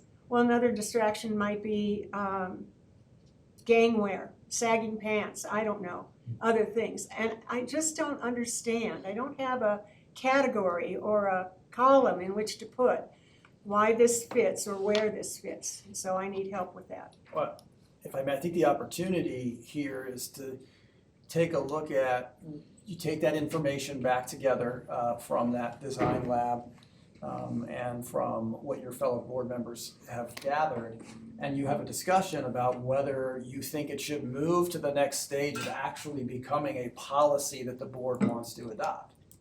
Does that take us out of that upper level? Well, I think that's the next opportunity, is then if we do write this policy on cell phones and all of our policies moving forward, what will they look like? Or when we go to revise our policies, what will they look like? Are we going to choose to stick with what we've done in the past, which is to load it with specific and load it with specific steps and pretty much directing to Superintendent Gall is this way or no way? Or do we take the opportunity to say simply that our view on cell phones is this as a board, and we in essence task the superintendent with developing a process for how he and his team are going to manage the cell phones? Because if you go the policy route, you're going to have to decide how you want to write that. Mhm. And that's what ties into this tonight, which is purpose and principle or regulatory. Where do we want to land as a board on writing our policy? And how do we change our policy process to get the rest of our policies in line with our new or our continued vision? And can I just add, I have wrestled with, do we need a cell phone policy, or is that getting even more operational of like a how to make sure we have functioning learning environments? But we also have to kind of think about there are gonna be cases where by us creating this policy, we're empowering staff to be able to cite it. And so they don't have to be the bad guy, we're gonna be the bad guy. And if I can help teachers with their day-to-day classroom function and them not have to go to bat every day fighting for not having cell phones in their classroom, and the mechanism to make it easier for them is by them just saying, this is policy, this is board policy, I will gladly do that. If that is a way I can support the staff in our schools, that to me makes a lot of sense of where a policy on a specific difficult topic will fit. I appreciate that, and I have a lot to say, but not at this time. Yeah, as best as possible, we don't want policy to be prescriptive Exactly. and at a higher level, as best as possible. And that's where I'm struggling. We'll leave it at that. I would Gary, just- last word. I would just add, just to address the cell phone thing in particular, those questions are all very much on Director Hafley's and my mind. Our intention, now that we have engaged with the community, is to go through the process as normal, bring a draft to the board and say, what do you all think about this?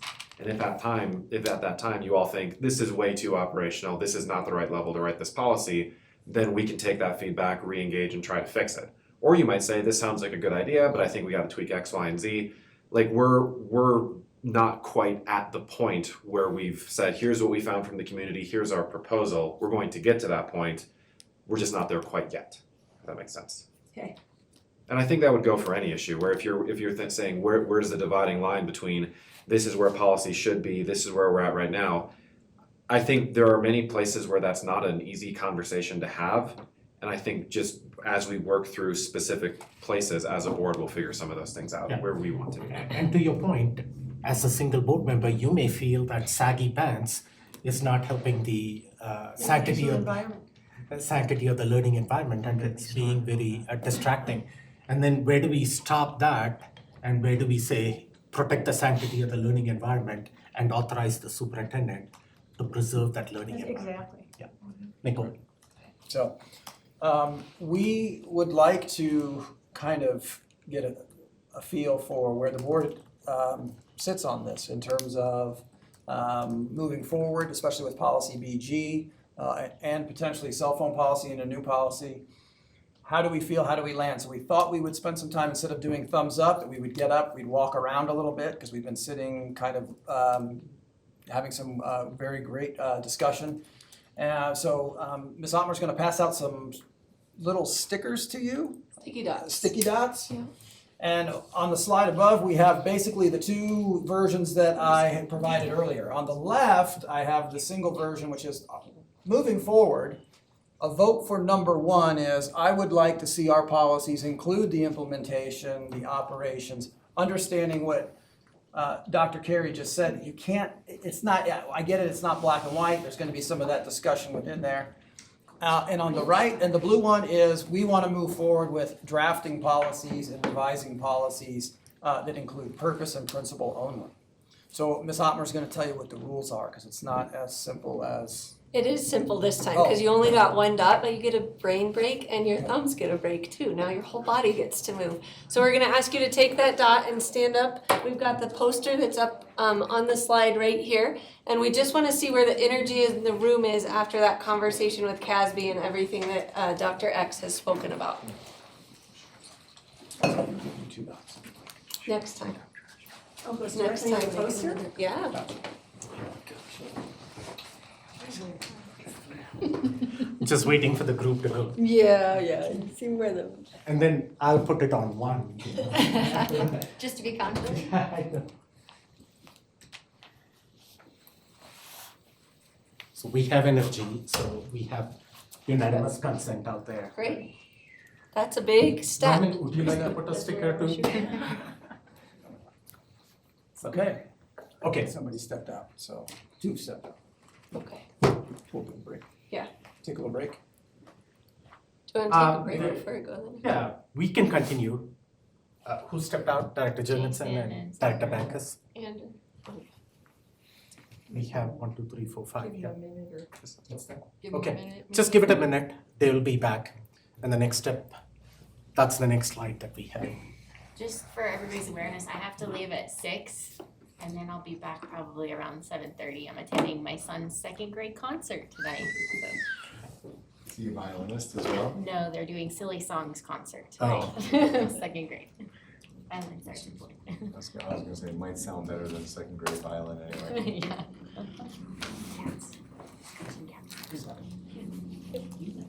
So just blue now. I think that's where I'd start, Okay. because that's what the energy went to. Viola, I think. But you probably gotta explain the piece, those Yeah. He's kind of a old soul for so just like, it's deeper, longer. Go. Okay, well, thank you for your votes. That's great, 7 unanimous vote for the blue, for the principals. So when we prepped this meeting tonight, we made sure that we provided different copies of policy BG that fall into one of those two categories. So the two from the more compliance side were the current Board of Education policy BG, which is the one that's in existence, that is still active until if it's still active. If the board decides to make a decision, that'll change. There's the policy BG that we brought for some discussion the first time we had a work session, which is the 1.0. When we talked after your retreat, I believe. And then the two blue ones that are a little bit higher level principle is we started with CASB. And I know oftentimes, I know there was some mention by Mr. Cook that there's a lot of districts that use the CASB policies and they kind of frame CASB. The CASB policy is the sample that they provide to everyone. I will make note that in the CASB policy, in the sample, I did not include this text box, but BG is not a required policy. It's not required by law. The board does not have to adopt a policy process, but we do currently have one. BG policy 2.0 is just a revision of the CASB policy with a little sprinkling of some District 11, some things that are unique to District 11. Because although we use CASB as a framework, we do know that we have some uniqueness to our district that we might want to include. There is a substantial difference between the gray and the blue. You'll notice not only in just in overall length, you'll notice that the blue is definitely written at that 35,000 feet where we're making the purposes and the principles versus the operation of how we will do review. For example, every 3 years, policies need to be reviewed. Then it'll be a standing committee we currently have. And is actually the reason why we're here today, is because of the revision cycle that we have. So I don't know if there's a next step we want to take. Start talking Just about. discuss, open this up for discussion on BG, because this change to BG will change the entire, could potentially change the entire outlook of our policies moving forward. Okay, Director Banks. Well, and you touched on this earlier, Director Carey, when you were asking about specific regulations that the superintendent might put in that we might not agree with, and I chose a couple of others. And so the process, if we didn't agree with some of those regulations, I think, I don't know, I'm suggesting that that it would come to the board with, the board would have the opportunity to be able to say, I'm looking at this new regulation and we've been talking about cell phones. I would be talking about sagging pants, but talking about cell phones, and so there was something in there that was too harsh or did not allow for a medical kind of situation with a device that's, a student's device is Bluetoothed into their phone, and so they need to access their phone repeatedly, and the regulation didn't account for that. So I'm thinking that within this, we would have that opportunity at a board meeting, at a work session, to be able to say, I'm looking at this regulation and I'm not sure it covers all of the situations that might come up. I would like to revisit it. And then have a conversation with the superintendent or the people who are were gathered together to make that decision, and then have a conversation about that with the potential of modifying what's in the regulation. Is that a possibility? Dr. X, do you want to? In all of the versions, there is a requirement that, there's a call out that the Board of Education can review the administrative regulations at any time. Thank you. And Superintendent Gall would make those regulations public after they're completed and finished. And then if there was a need to change that regulation, or discuss that in greater detail, the board could take that up with Superintendent Gall. So there is, when you look at that CASB 2.0 or CASB policy, board review of regulations, there is a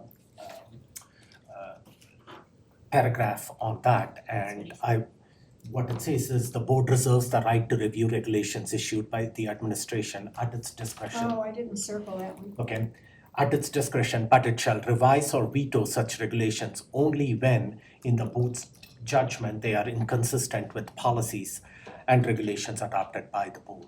So we give the bandwidth to Superintendent Gall to first come up with regulations. Let's say attendance policy, we write that attendance policy at that higher level, and he comes up with an implementation plan or a regulation attached with that. And periodically, we monitor that through his reports that he presents. This only speaks to inconsistencies with policies and regulations. Adopted by the board, and so that adoption by the board is when it comes to us, or that's what I'm asking about. When it comes to us, we have an opportunity to have that conversation. And let me just go with attendance, since I have stuck my pole in the dirt here. I don't agree with what we have come to, and so the regulation comes up. Is that an opportunity to say we're going to preserve the educational environment within our classroom, minimize disruptions, and the regulation comes back and says you can miss 50% of your time in class. And so is that an opportunity at that time before we adopt to have that conversation? Dr. X, modify do you the want to, regulation? the way I can say what I see of it, but if you. I'll let you go first. Okay, when the superintendent brings that set of regulations to the board and a board member or two has a disagreement with that regulation, we still defer to the superintendent's expertise in that area. That's how I see it, because But what if 5 people disagree?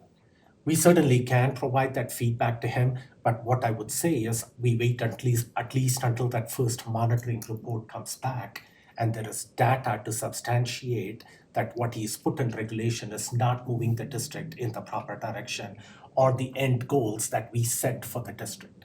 And he is clearly aware that what those end goals are, and we just, with the guidance So you're saying that. you can't change them until you have data to prove that it's not effective? Basically. Basically, got it. Do you want to add anything to that, Superintendent? We're never gonna get to this nth degree thing. I believe that I'm reflecting the vision of the board and the board priorities, and I think we've moved with tremendous intentionality in the first year and a half. And I think that all of these conversations are based upon that trust and faith.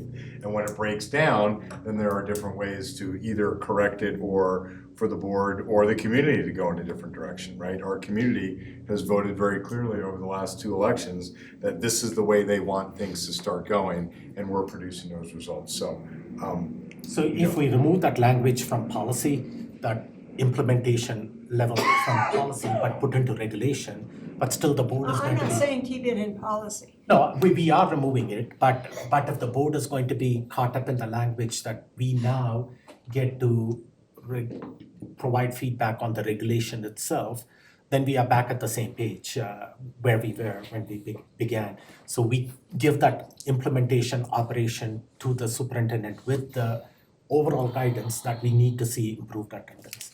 Dr. Gary? Just for clarity, from an authority/policy standpoint, there's no rule that says we have to wait for data. You're just saying it would probably be a good idea Good to. idea, But exactly. if as a whole board, we thought that is a catastrophically incorrect Exactly. way to go, we could Perfect. do that, Yes. but it would require the consensus of the board. Yeah, I mean, I'm going to assume that the superintendent has the best intentions in mind, and he's not going to choose the path of destruction or catastrophic.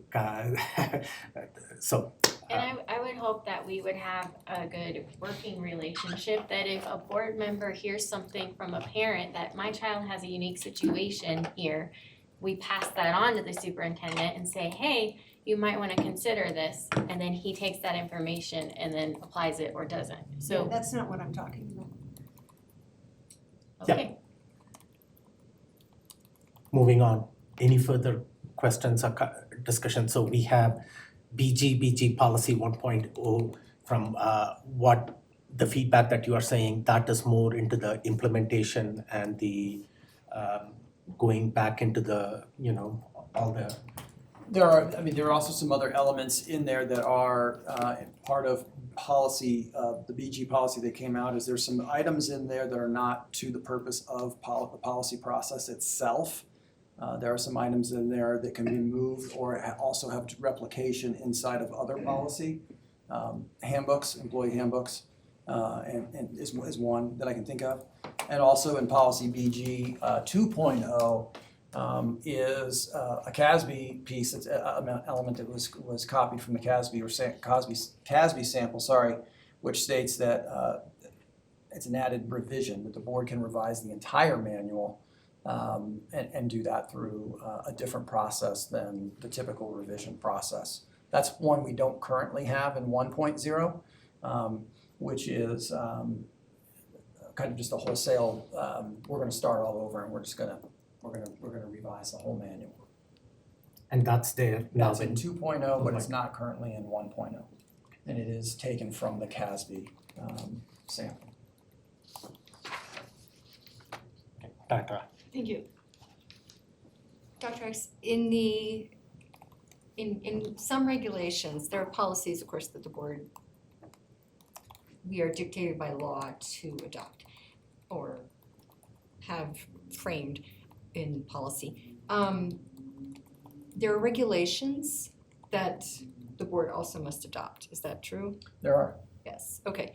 So my thinking on BG is that to me, I absolutely wanna go to this 30,000, 35,000, whatever foot level, but there are things that are in the current policy that are important to me, that I would like to see the board agree to, but I'm comfortable with them being in regulation.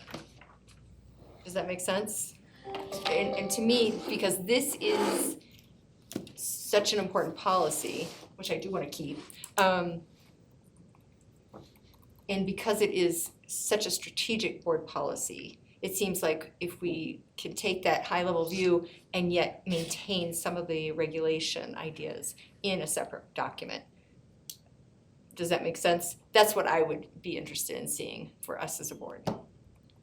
And I completely agree, we wanna not get in the weeds, as it were, with regulations on most things, but because this is such an important and strategic policy, that's where I'm at. Would this be an opportunity similar to the policy principles, that document that was drafted? Would this be kind of that idea that would be like a working document as policies are crafted? Or is the ask for a regulation BG-R? Is there something specific that you are referring to in the current policy, BG, that you want put into regulation? I don't know how many of you were able to read Lyman. Hey, Lyman. Lyman's email from 1 o'clock in the morning, very busy man, Tuesday morning. But there are things about a requirement to notify employees of the policy and regulations. That seems pretty reasonable, that we might put that into a regulation. His second bullet was, there's no specific requirement for the board or anyone else to monitor the implementation of the board's policies and regulations. That seemed reasonable. The idea of how it all works, where do people go with a policy idea, those are some of the things that seem like they could go in regulation to help people better understand how it works. What is the process that might not be here in the actual policies as presented by CASB and adopted So to deal with. So, ahead. I'll hit each, I think I can hit each one of those three. First one was, again, please. The employees knowing about the Part of it. policies and, The employee I believe that we keep a bullet on almost every one of our job descriptions that they have to be aware of board policy and procedure. And, are we talking about the administration sharing that out? Yes. The manual is shared at various times throughout the year, and elements of those policies are shared. I do believe that's an area that with a new revised manual is an opportunity for re-engagement with our manual, because I would say that that's probably something that is a wonderful opportunity here. For not only the point of contact for that, but to, as we do a new revision, it's going to kind of recharge the focus on policy by those divisions and by those departments. So I think it'll be disseminated that way. Okay, if I'm an employee and the board passes something Wednesday and it gets posted on board docs on the website, there's no way for me as an ESP or necessarily even at any level to know 5 days later when I'm held accountable to the change. And yes, but I'll note too, he had several points, which I think were good points, and some of what's being taken out, I would be interested in seeing in regulation. And I don't wanna go through them one by one necessarily. Because there's also in BG 2.0, along with CASB, the communication of policy is important, and it does charge the superintendent to do that. And that would be something that might come out of, like we currently have our weekly board review, whether it's a work session review or that all staff and members of D11 get. Dr. Nelson. I was just gonna say that in the policy itself, it does specify that the superintendent, so we're discussing 2.0, but I emailed the board yesterday morning a version of 2.0 with current BG and adding language as to specifics in the process, and maybe that does make sense to be in a separate document. The title of this is policy process, so we'll just have to figure that out. Like, do we want it all to live in this one document, or do we want to separate it out? But there are things that I see that are missing in 2.0, such as just that clear definition of what a policy is, what a regulation is, whether or not we include speaking points about employee handbooks. I know we also have student and staff conduct codes.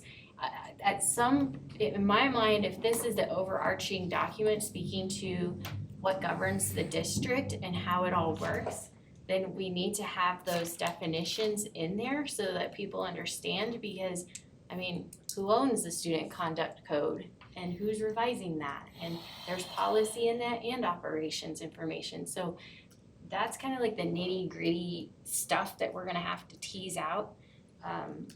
But I know in my version, I specified when it's relevant to a staff position, the superintendent is charged with notifying. If it's something that's like, we changed one word, okay, that doesn't have to go out. But if it's gonna impact their day-to-day job, then that's in the policy that I worked on. I have a really quick tech issue to bring up. Because I was mostly looking at the versions that you had shared over email. I'm looking at the board docs right now, and the link for BG 2.0, I'd be curious to see if you all are seeing the same thing. As best I can tell, the link for BG 2.0 goes to exactly the same file as CASB 1.0. I don't know that the 2.0 version is on board docs. It is, but one is called, yes, I wrote this down, this is so confusing. In board docs, it says policy BG 1.0, that says BG revised and gives the date January 4th, 24. BG 2.0, if you're looking at the file name, is BG D11 CASB in parentheses 1.0. So it is very confusing. Clean version is.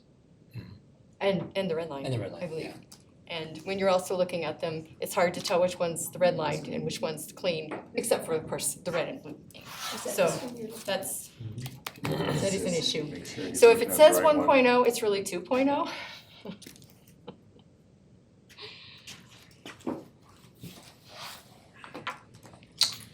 Oh, okay. I see So, what's going on. yeah, Good for you for figuring that out. it took a while. I opened those tabs over and over again so many Right. times. So, Right. Director Nelson brought, a question about the document that she sent to the board and whether some of that belongs in policy or should we have a separate regulation and similar to what Director Hart brought about. And again, that's a decision that's the will of the board. What do you all want to do? We have that policy principles document, do we make that be kind of like, here's the process, here's the guideline? Or do we put it all in BG and retitle BG? Because it right now says process in the name.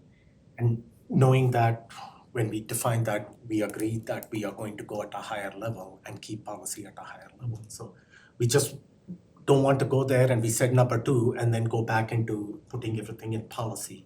Some of it now has to, if necessary, move into regulation. But it's not technically a regulation because the administration own regulation. So this one is unique, where there may be some specifics in policy guiding process because of the nature of it. Because it's a process that guides the board, not the Yes. superintendent and team. Yes, That makes it sense. doesn't guide on. It's the will of the board, I would caution, one of the reasons why we're in this cycle, this spinning cycle, is because the existing BG has created this review cycle of policies where we're reviewing policies, we're reviewing regulation.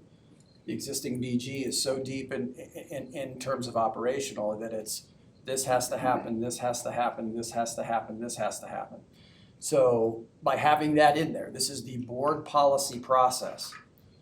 The current 1.0 has a 3-year revision cycle on it, and I can point to almost within seconds policies that have not been revised in that 3-year window. Director Brandt is the recipient of, in some way, he's fortunate enough that his policies are changing all the time because the state always wants to change behavior and attendance. So he's always involved in the 3-year cycle because it's not even 3 years. That said, he comes forward, we take time to go through that. We have a revision cycle that is having us revise policies because it is that descriptive. There's really no freedom in being away from that, but the accountability of that 3 years rests with the board. I see that as like a separate thing than what I was conveying, that if we're doing this right, like the definition of policy you had in your Venn diagram, there should not be a need for a 3-year review. We should not have to touch these policies again for years because they're principles and they should be timeless. They're at such a high level. The principle of we want kids in schools on time, that's not gonna change in 5 years. That's not gonna change in 10 years.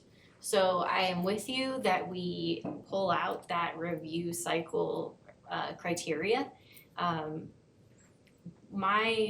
Where I was going with it is we have to have, maybe this comes back to like the guardrails or the executive limits piece that Mr. Cook was speaking to, of here's the guidelines for when you are revising a policy, Mr. Brandt, we expect you to reach out to relevant parties to get feedback, parents, teachers, staff, before bringing us that recommendation in the policy. So in my mind, that still fits in this document because it's setting that guardrail or that expectation of what's required for policy development. And that, Just thought, to me, this 3-year idea also is kind of irrelevant. Why can't we look at something at least once every 3 years? Even if it's just the administration, the person responsible for it, to kick it back and say, I looked at this, everything looks good, here it is, board. If we let things just sit for years, timeless or not, I mean, times change, and if we're not at least looking at it once in a while, that then we'll have policies that are outdated just because things are changing and understandings are changing and culture is changing. So in my version, I stipulated that it is the administrative department responsible for that policy category is to maintain if there's state or federal law changes and to be on top of that. That's not on the board to be keeping track of what laws are changing, but it may impact policy. So we're relying on administration to bring those updates to us. If we wanted to put in a guideline that superintendent, your staff now need to review regulations every 3 years. I mean, So regulations or policies? when you were talking, I was thinking specifically regulations, but you're saying for the board to review policies every 3 years, then what does that look like given today we have like 400? It should be, I'm assuming most of them won't change. So let that be our starting point. So if indeed the only thing changing is, chief financial officer to chief resource officer, okay, and we look it over and we go, okay, that box has been checked. That's been reviewed and we can move it on. I'm not expecting deep dives into all of them, but I think we can at least look at them and check the box that says it's been reviewed. And to me, that was something policy committee should have been working on for, last decade or whenever. And maybe people have just been kept so busy with the big policies or the priority policies that it doesn't happen. But that's, to me, had been some of the value of a policy committee is to look those over and to say, yeah, that makes sense still, that makes sense. And yes, regulations, that hopefully is something that is being kept up to date too. So it sounds great, that concept of let's review our documents every so often, but it's not happening. I know. And it's been in place for how many years? So if we're gonna keep it in place, we have to figure out how to make it happen.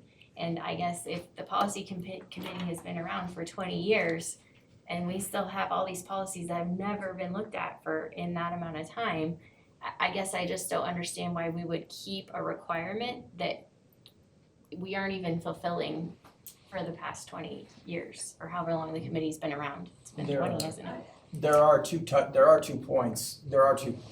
points for policy review by those who are who have the responsibility for implementing that. The first one comes in the spring when the legislative review occurs. The legislative bill tracker goes out. Directors, executive directors, they know here is the legislation that's coming and here is the potential impact. They complete reviews of that, and they're asked which policies might have a change, which policies might have an effect.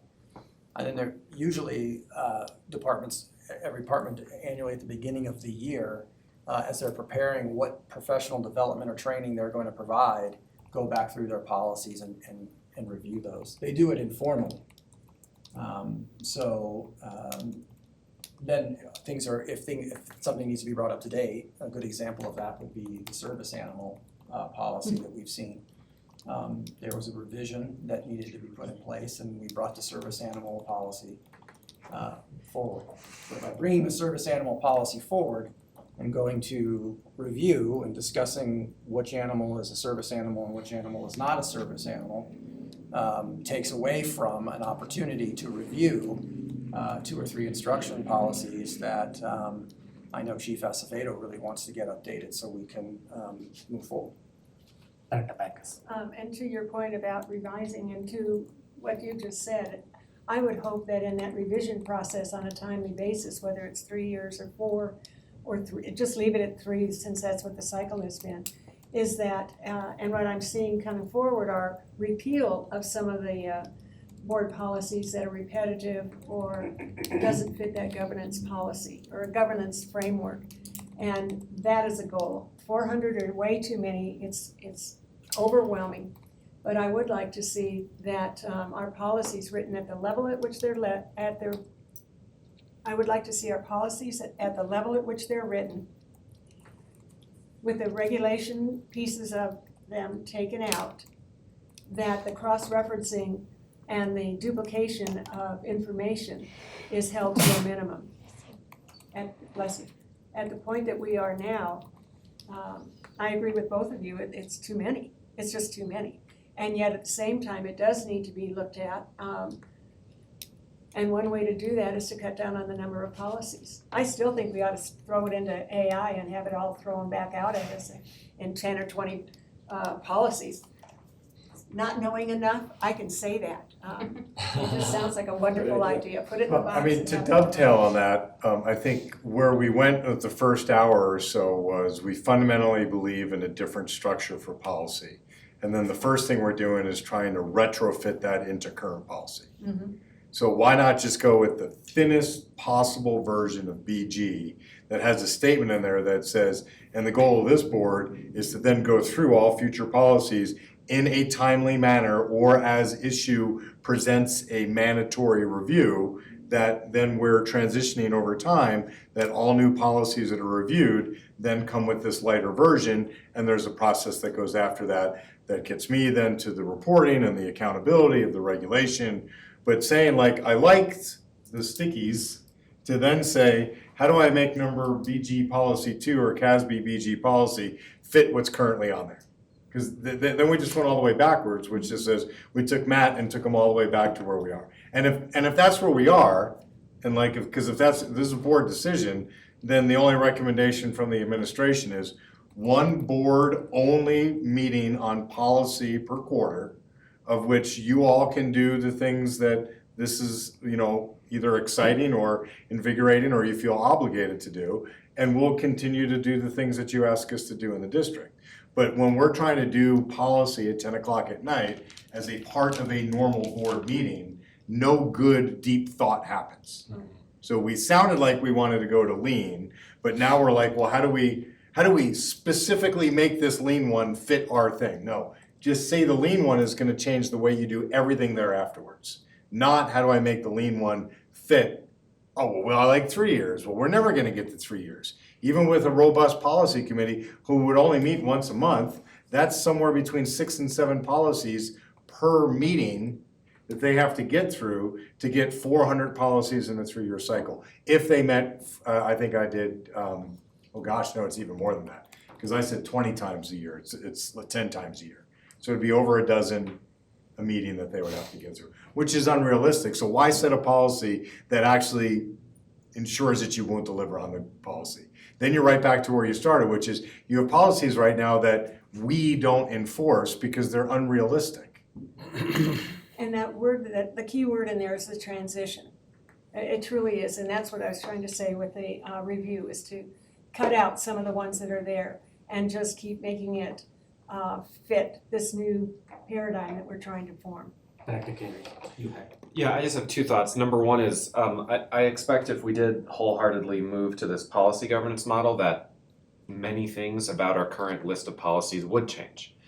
Just to give your example of the service dog thing, or the service animal, the question of what is a service animal, what is not, I don't know that, and this gets back to what you were asking about earlier, I don't know that that's a board level question so much as an operational regulation question. So I would not surprise me if as we go through our list of 400 plus policies, we decide many of these are firmly in the purview of administration and don't necessarily rise to our level.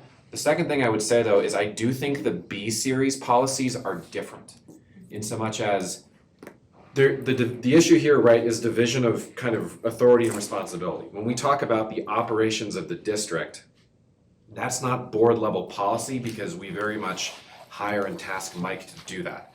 But when we talk about the policy series of how the school board governs itself and operates, that is now our job.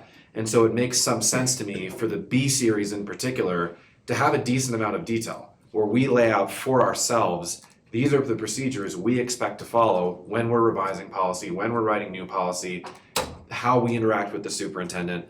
Those are places where it makes sense for us to have a good amount of detail because ultimately those are the rules of the game that we play here, either here or on the dais. It's when we start to move into operations where I think we need to stay at a really high level. But if we're talking about the way we behave ourselves, some detail makes sense to me. I just am gonna have to step out, and so I wanted to just say that I'm good with high level. I agree with Dr. Carey. That's kind of the point I was trying to make as well, that this is a unique policy and that it will need to have specifics because it has to provide the guardrails and the expectations of policy development. And it sounds like we're not gonna like land on an agreement on something tonight. I don't think. I don't feel that policy 2.0 has everything that it needs to have in it. I like the how it is succinct, but it does have some missing information in my opinion. I would like to make it very clear definitions of what policy is versus regulation, and also the specific process that we're now going to move towards instead of how we've been operating. So I sent my stuff yesterday in an email, and but just wanted to offer that if we decide to task any board members to work on this further, I'm willing. But otherwise, I hope you all have fun with this conversation, and I'll see you in a little while for exec session. Okay, so listening to the conversation, any feedback? So should some of this be in policy and some of the details go into regulation, just following the principles that were? BG doesn't have a regulation, so Oh. so it would be either created as a working document, or it would be created as a regulation, or the decision would be to do a 1.0 that, or 3.0, I guess at this point, sorry. That would be more of a combination. What would be your recommendation on it? My recommendation, I believe that, I believe that 2.0 in the thinnest way is the most appropriate. And I think it allows us, and allows the board, the flexibility to draft policy and to implement it in a way that does keep things high level, but doesn't put little accountability pieces in there. That's, I think, the thinnest possible version, because that's the one that supports the votes that are over on the poster over here. And then we move forward. And I think Dr. Bankus presented something great. When you make a change like this to policy BG, that changes how we've been doing policy for a long time. That's a refresh, that's a recharge. That's an opportunity to look back at repealing. It's an opportunity to look back at revising and saying, my gosh, we have this, we're so detailed in this one policy that we have a job position that we haven't had in here since 1972.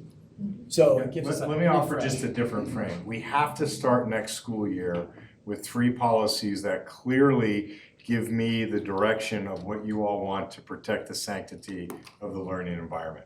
So the longer it takes us to figure out BG means the more meetings we have to have in June to get attendance, behavior, and cell phones figured out. Because if we start with any kid in high school on August 12th or 16th was the first day this year, 16th, I think. Cell phone.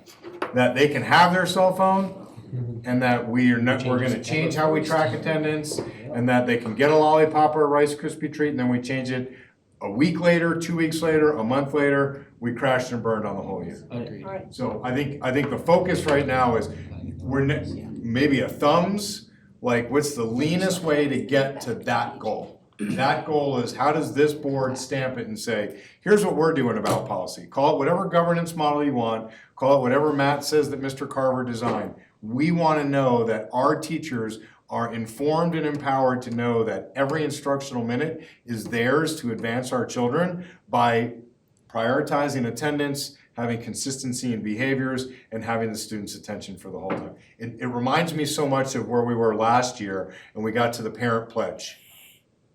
We had all these tiny little details that we were going after, and we said, no, we have a parent partnership. We wrapped all these things that we could not agree on under, yes, we totally want every parent to feel represented in that pledge.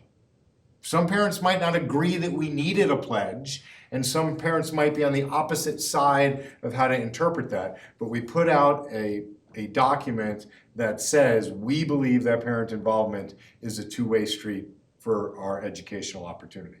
And we should be sourcing back to that more. but this is the chance for us to get over the BG hump, and you can still go back and correct it afterwards. But if you wanna prioritize BG as the goal of tonight, we're gonna spend the rest of the year getting BG done, and then we're gonna enter the year and kids are gonna be like, I get to do whatever I want on my cell phone. You can't do that. Okay. So with that being the case, is the board ready to move on which direction they want to go on policy BG? Yes.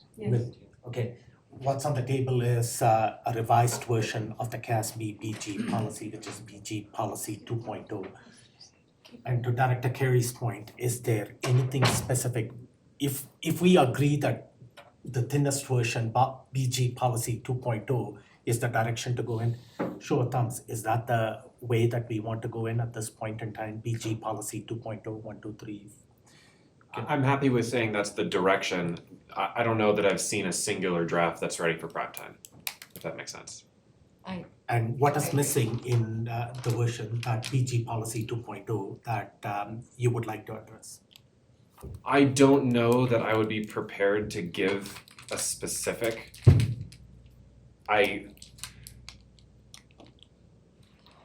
Just because like the most recent draft that I saw from Lauren, I think I got this morning.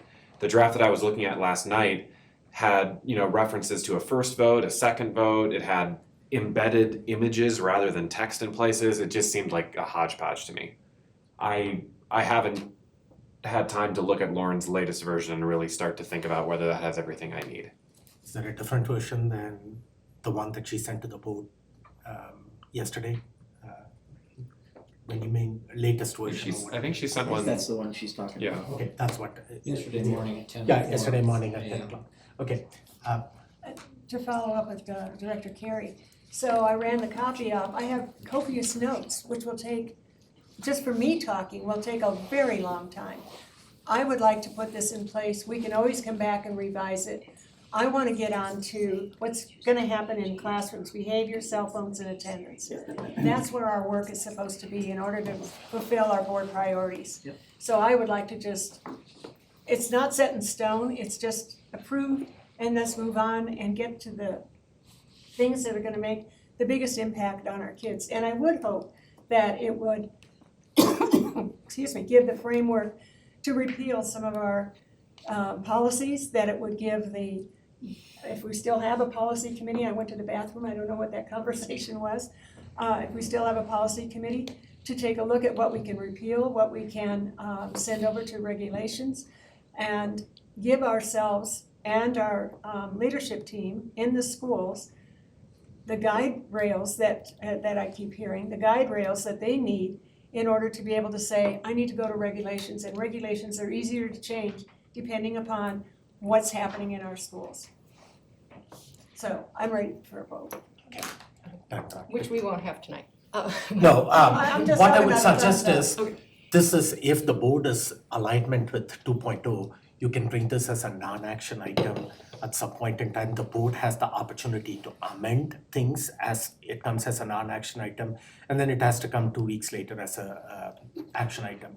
The only feedback that I would go is that we don't go and wordsmith a whole bunch of things out there. If there is one or two main things that are missing that needs to be addressed, and Director Carey's point was something about a hodgepodge out there. I don't know if you mean the formatting.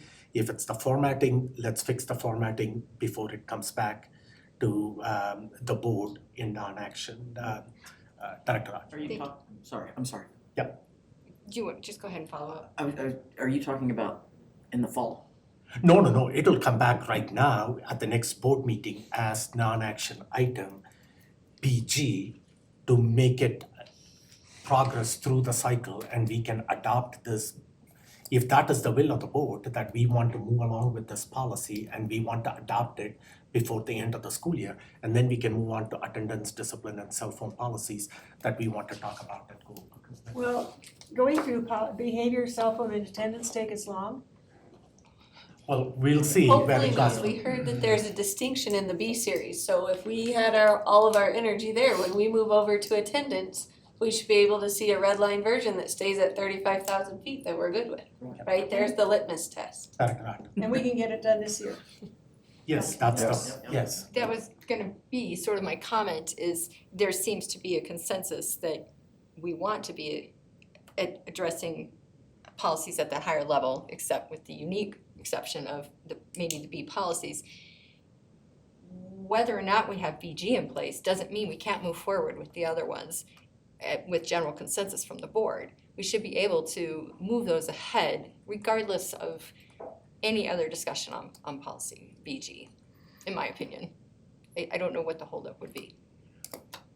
Well, what's the holdup in moving policy BG? Are we going to come and revisit this policy at some point in time? Well, I sure hope so, because you have at least 3 people, Okay. Director Nelson, Carrie, and myself, Okay. and maybe we'll convince one of the rest of you, that it might need some additional adjustments, Okay. no matter what version you're looking at. Okay.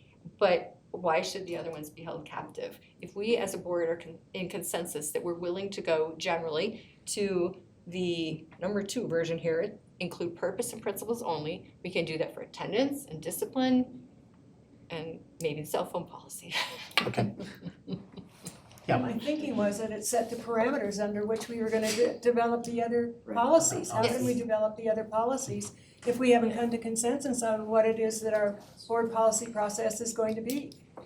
I don't get it. I think that, do you wanna go Okay, take that? since I was the one who slowed us down, I just want to explain myself a little more. Again, my feeling is because the B series very specifically articulates how we are meant to operate, that is a place where I think we do owe it to future boards to wordsmith that one pretty carefully. The other ones, the ones that get into district operations, I want to stay at the 35,000 foot level. But the ones where we're governing ourselves, I want to take some time to make sure I really understand what we're putting in there. Does that make sense? It does, but again, it just prolongs the conversation. So when I'm looking at the notes that I've written on what's been presented to us or given to us for review, it seems as though it's going to take more expertise than I have coming to the table. And so in my week that I've been trying to get that information, it's not easy to access. And so I'm good with higher level so that we have the framework, the paradigm under which we're gonna operate going forward on these other policies. And the one that stands out the most is it's beyond my level of knowledge. There's a piece in here. And I'm very concerned about unintended consequences, very concerned.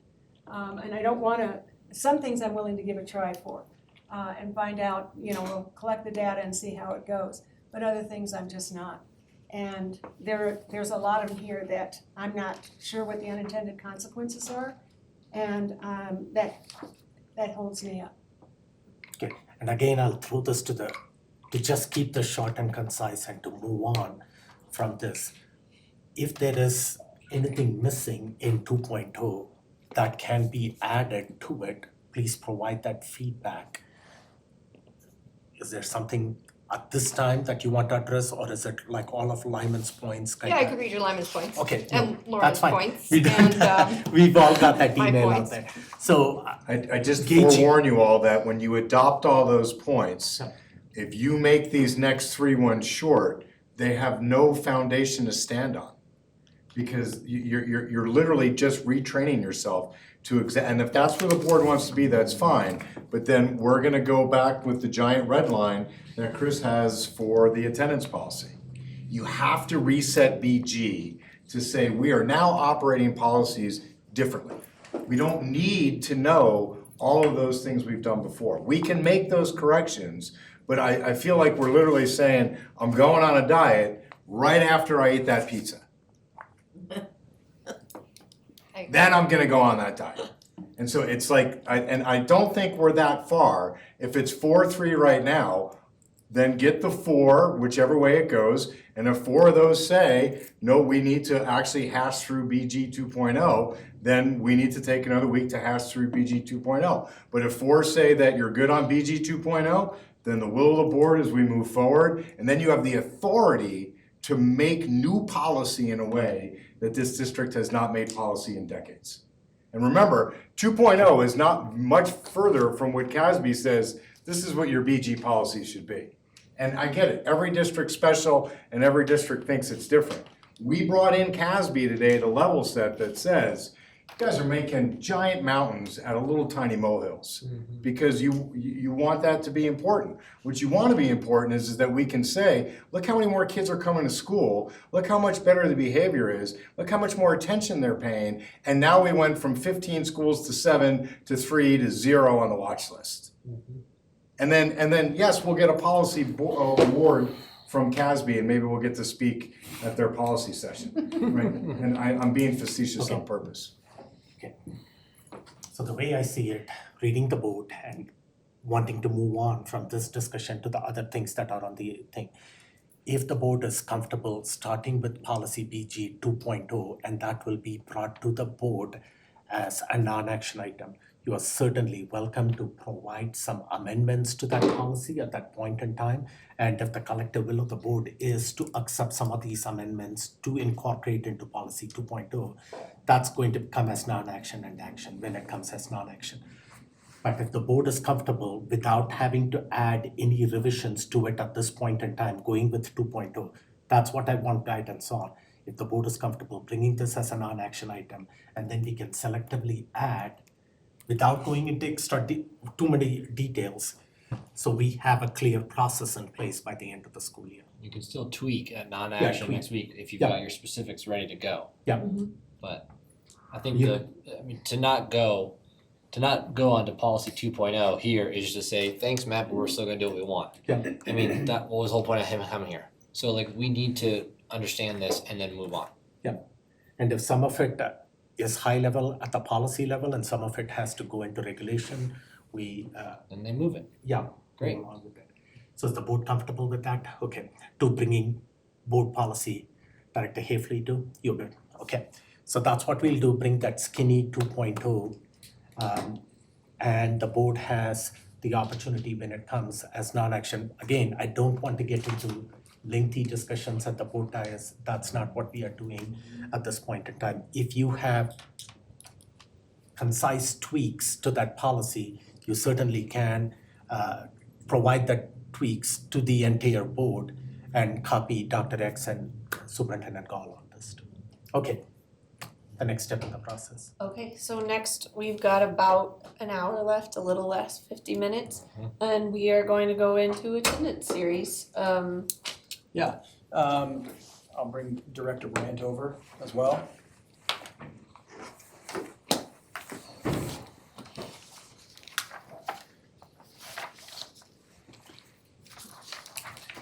Right here, the hot seat.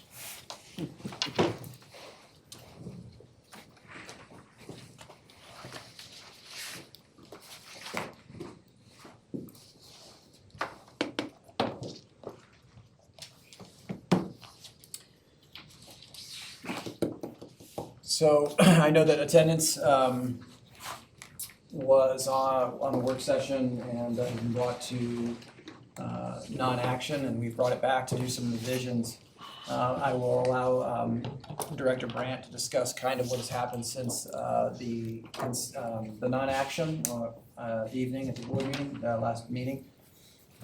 We did work together, Mr. Brandt and I, in drafting a JH that's in a few of the attendance policies that were not CASB. I know there were some in there that were CASB samples you had made. But we did a JH, a JHB with the idea of this principled height, 35 feet, so that we aren't down in those protocols and those weeds. And I have those drafts, but I'll let Mr. Brandt speak to what has happened with attendance since then and the recommendations that came to you via email. Yeah. And then we can show a draft of what JH would look like, again, 35,000 feet. So at that last meeting, kind of the sense was that the will of the board was not clear in terms of which direction to go, particularly with the attendance and truancy policy.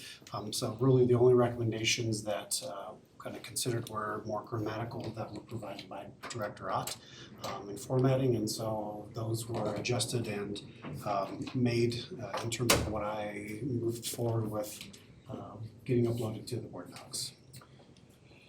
So in keeping with, this is gonna be on the screen for you, on the screens throughout. We went back and took a look at policy JH with this new kind of, if we're going to go BG, sorry, we anticipated a streamlined GB, that slimmed down version of it. We went ahead and took a slimmed down version of JH, which will have really some significant changes to removing specific language. And some of the specific language that we took from, obviously the board meeting, was the statutory reference as well as the 50-50. Taking that out of the overall policy, with again, the idea that this policy is about student absences and excused absences from school. This is a required policy, and there are legal requirements around this. And for example, the state has laid out what you can excuse students for and what you cannot. So that is included in the excused portion. So that's kind of that area where we have a few of those items in there that are saying, you know, this is a very, very clear guardrail for our administration. They can't develop any kind of regulation that would change what an excused absence is. So if, Melissa, if you could go up to the top and click review and then click all markup for me. Show markup, yeah, sorry. Is it showing the?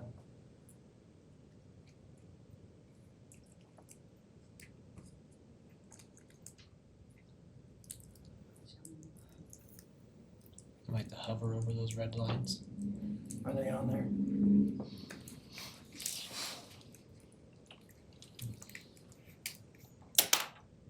Next to track changes under the Just three for options to the JH, right, we have- three options to the right of it I says have show it clean. markup.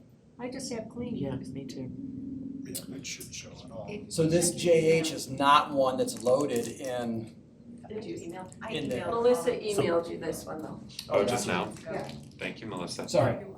So it looks like If you turn it on if for you can, everyone. if you can provide some clarity on that, this is JH policy that's not loaded on board docs, but you have worked on it and it aligns with.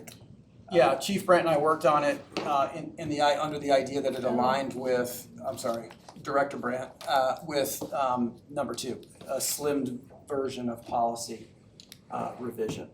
So we went in and we took some of those procedural items out. For example, the 50-50, that a student is marked 50 is absent at 50% of the time, with the idea that the belief and the principle of an attendance policy is that we want students to be in school, that if they're absent from school, that they have a valid excuse as is laid out in state law, or that a principal can have the agency to say yes or no to, and then some other items that that involve attendance. When you don't have a valid reason, it's an unexcused absence. When you have excessive absences, it's chronically absent. And then the tardy issue. Tardy issue is not a 5-minute buffer or a 50-minute mark. The tardy issue is when this class starts. If you're past that time, then you're tardy from school, then you're tardy from that class. So we put those in there as kind of high-level statements, keeping in line with what would be the BG philosophy. So if I can ask, when we open up this document in email, it looks like the clean version. Is it that I have to open it up I have to download it and open it to see any changes, or save it to OneDrive to see the changes? If you, here, I can help you. It's track changes. I'm in JH 5.1, yes. And you just open it, it has all the things redlined. This is what I need. Yeah, should be. Is This. Yeah, so I have to Yes. open Greg, it. can you Yeah, do and walk then you around, would make just sure click everybody's on the show same all. version? Where am I supposed to show this? Open your up email. 5.1. Do you wanna show me? You just have to open it in Word, apparently. Okay, it's grabbing it. JH, Yeah, not double JEA, click. right? JH. We're doing JH first. I think what they want We're doing is that, JH. is this what y'all want? Yes. Okay. Okay. Yep, that's it. Okay. All right, I'm there. Yeah. So Now we can see, oh, there you go. Now that I'm there. You can see that now. Gotta have some liberty. So that you, in those red line changes, you'll see we have a redundancy that we pulled out. And then we also pulled out that section, really the big section that was the catch from last time, the first sentence in that fourth, what appears to be that fourth paragraph.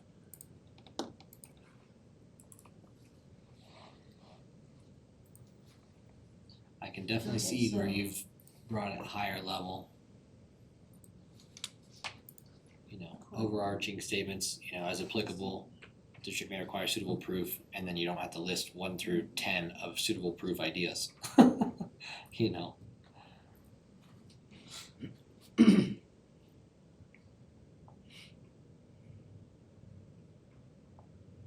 Yeah, there's such specifics in here that are redlined, which is good.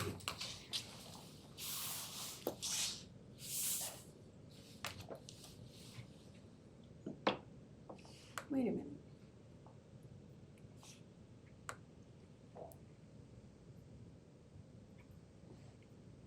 So you're gonna ask us to read through each one of these tonight or is there something else? Are you hoping that we will say that these should go to non-action next week? Where'd it go? Or are we gonna get a little more time with them? 5.1, right? We're providing the Yeah. samples for you, if there's more time. Remember that we are on that. Yeah, that's it. We're hoping that we Yeah. have But it- solid but it- attendance policies it and comes, discipline policies by the end of the school year.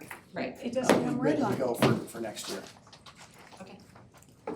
I have it and then I. So this aligns with what CASB has for policy Oh, JH. that's where the all mark is. Okay, So Director Brandt did the realignment towards CASB the first go around. And we had a few items in there that we felt were still too in the operational level, so we removed those. My version is what I sent Ms. Olson to be uploaded, and so after that, a lot of the changes were and then we from direct higher the level superintendent to attach a regulation or an implementation plan on how this policy is going to be. That would be in alignment with what we talked about with Matt, yeah. That all of those would then become a task. You can give guardrails potentially on any things that you want them to do, like collect the feedback was the example that Mr. Cook gave, right? But he would be tasked with developing the implementation plan and then coming up with a monitoring report if this one rises to a priority of the board that you wanna attach to his evaluation. And superintendent, like, just as a timeline, when would you have such an implementation plan ready so the board can? I would have some basic ideas by the last meeting, but would be committed to that for the start of the school year. We want to be able to develop those in totality over the summer. Okay, So this would be an example of how following state statute actually lays out all of the processes and doesn't stay at that 35,000 foot level. Right, with, Because because it gives you, the definitions, you have it to- gives you, yeah. It because gives of it- statute. It gives the statutory reason there, because the board cannot issue a different principle or a different practice outside of state law. Gotcha. Okay. and if you have something ready by the start of the school year, that will provide you the time to direct the superintendents and ensure, Yes. okay.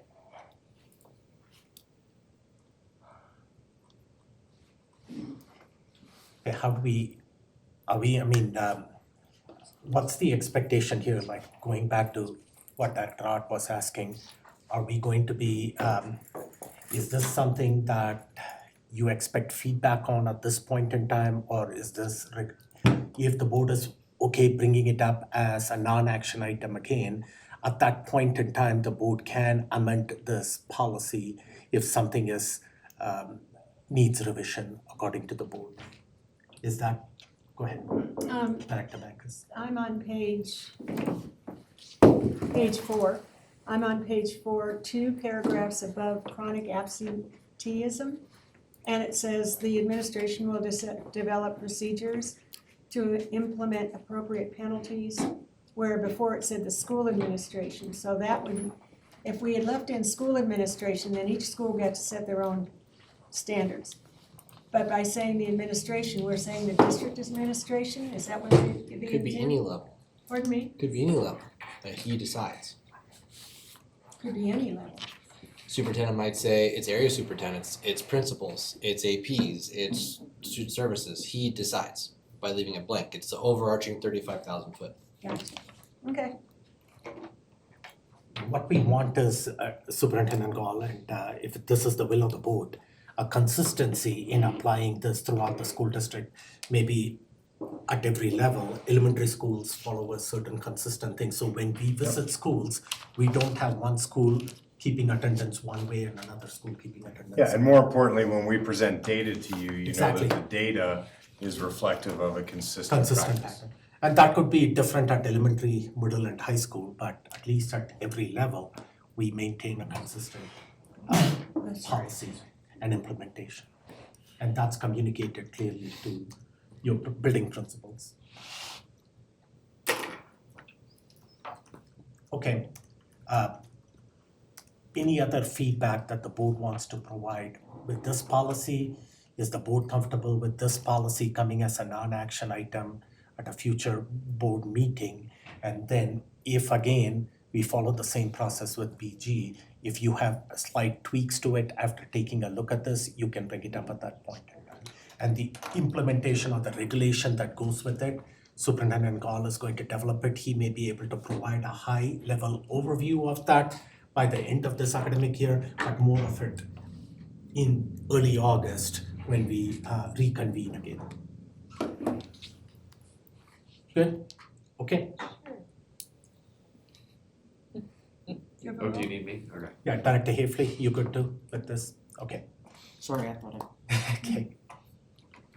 Okay, so JH, it'll come as non-action, and board, you will have the opportunity, and the same feedback to the community too. When it's coming as non-action, you will have an opportunity to provide feedback. So your feedback is adequately captured. What do we have next?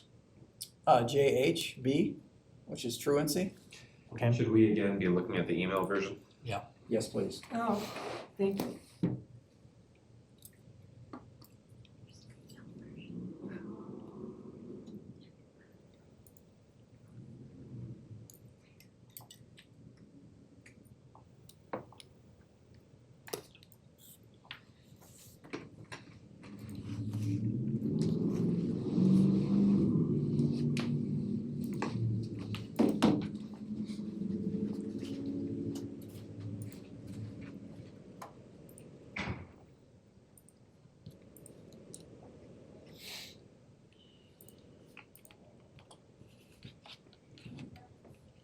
And the, Dr. X, Yeah. the reporting periods are broken down by half days. That whole paragraph is taken out because it would go under regulations. It would be in regulation on how those are actually done, but it's also already in policy JH about the marking of attendance in accordance with state law and regulation.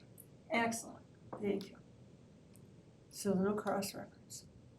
Well, even though you may be referencing the state law, our schools would want specific guidance on how they mark attendance. So, Yeah, but that will go in the Right. regulation So, yeah, and the so implementation. that would go into a regulation as well as into training and protocols Perfect. for operations by Director Brandt in his office. That's what we come down to, consistent training, so that principals are adequately capable of implementing this at the school. And if we can come to that level, then that's good. Okay, Can I ask, how soon will we see a red line version that has deletions marked out, like within the document? Because this is just showing up as deletions on the side and it's hard to figure out quite where they are. Mine doesn't look like that, truancy, right? If you pull up all markup, you should be able to see everything that got deleted. Okay, I don't know where all markup is. Where's that? can show you too. Yeah, she showed me, but I don't see it there. Go to click review. Maybe not, I might not be on. Oh yeah, you have the. I have nothing on the side, I thought, is that what she's Show talking markup, about? okay. To just see how I- it's showing up. Yeah. If it shows up on Review, the, yes, and then the markup, yes. this way. That's fine. You don't have the stuff on the side because it outright shows, here's the stuff that was crossed out, here's the words that were added, any changes that were red in this view. I'll see it on Thank Word doc. It's not showing up properly here. So, that's fine. I never knew what markup meant. I did this all the time for paper writing I could have used it. back in the day. On your chalkboards? So any feedback on JHP at this time, or? I mean, I guess I'm just struggling a little bit in the sense that I enthusiastically thumbs up the general approach. I read fast, and I think fast, but not fast enough to come up with something coherent in 5 minutes. Yeah, I hear you, and that's the same feedback that Director Art And we provided. acknowledge that these are late to be added to it, but what we wanna do is show you all just a basic structure of you're seeing how much is just deleted. Yeah. The lesson here, Goes to reds. so there's still a process of non-action and action, of where when there are, hey, I caught this and I'm not really sure that that's reflective, but what we're not on is page 6 of what is it Policy. 31 seconds past the clock that makes it tardy or not tardy? It generally says, this is now what you all, through a framework, have decided is a better way to address policy. So So going back to what Director Carey and Director Art addressed, and I do want to, honor what they are bringing to the table, which is that they don't have the time to go through word by word at this point in time and provide that feedback.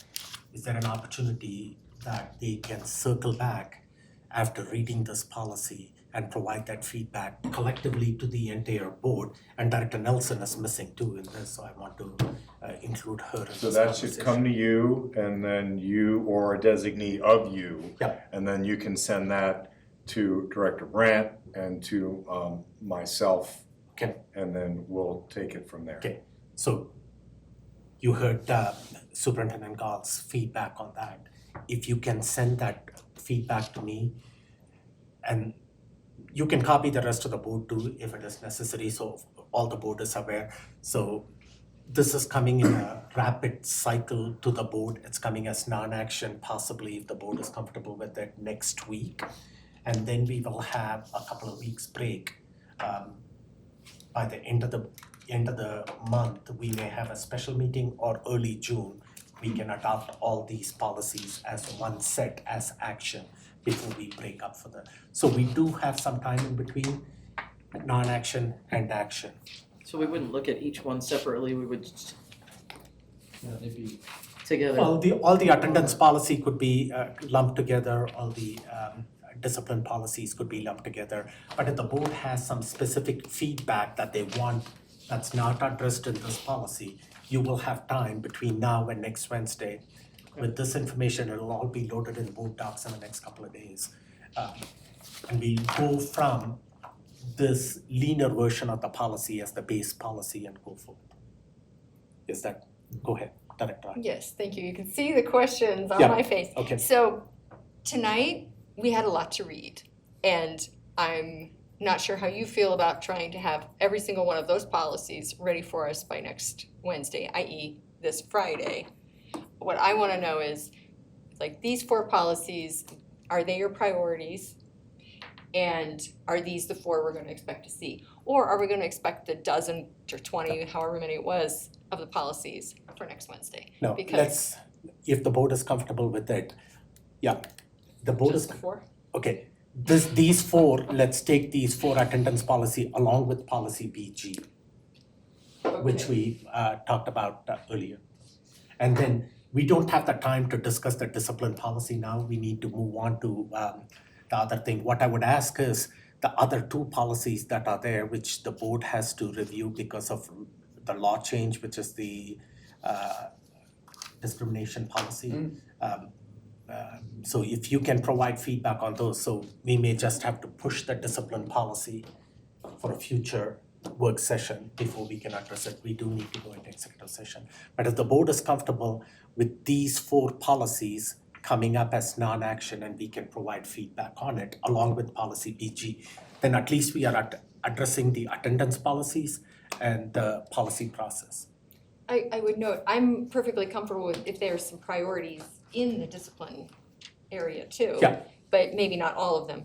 And part of my concern is, you're talking about regulations too, but obviously there aren't regulations here. So if those are to come along, well, I guess they aren't ours, so we don't have to see them, but I would be curious.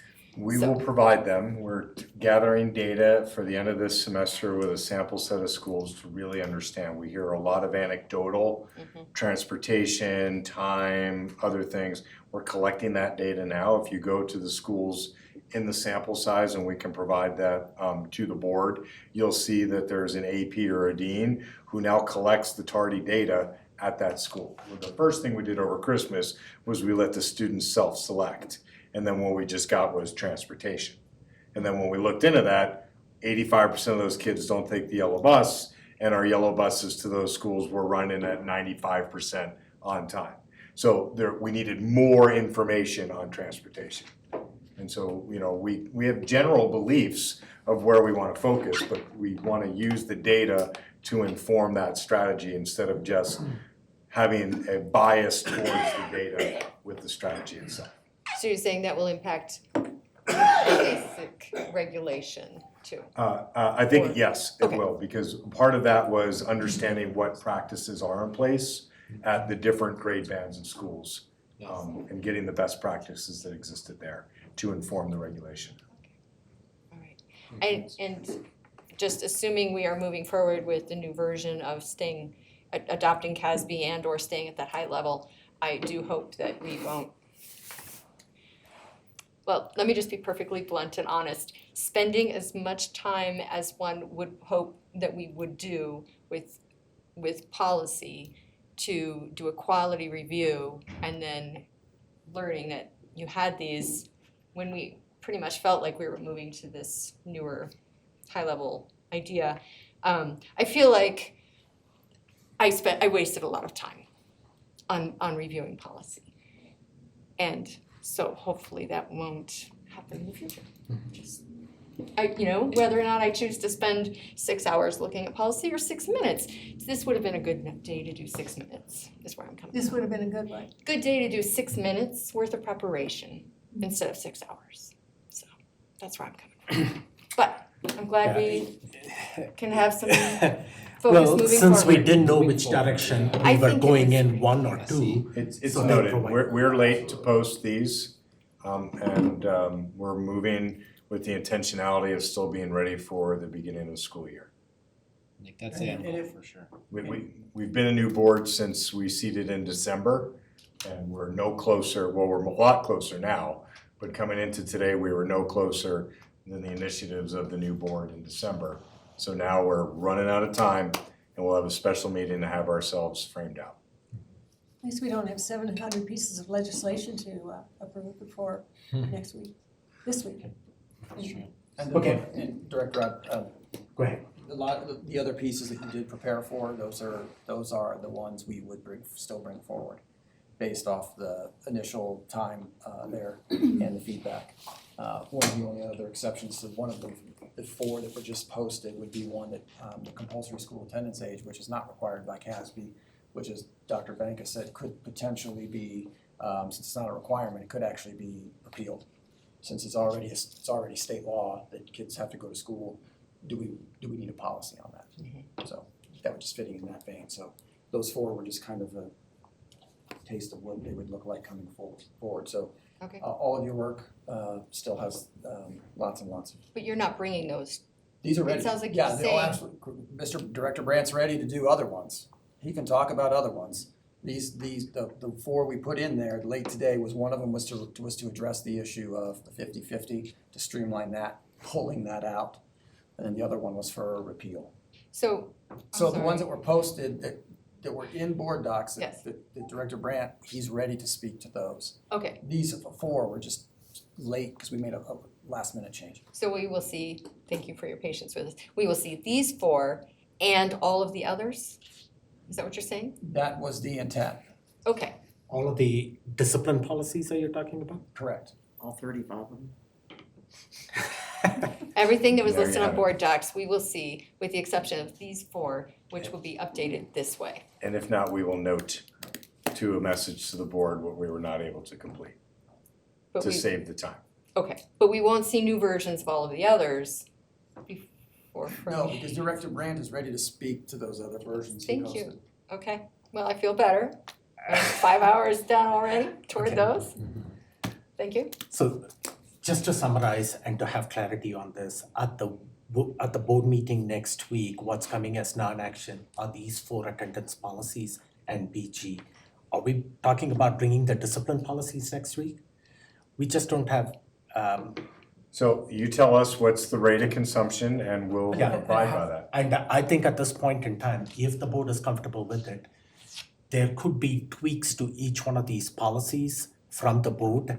We have one board director that's not involved in this conversation too. I want to honor what she will bring to the table too. Bringing 12 policies to the board dais next week, I just don't think it's going to be a productive discussion.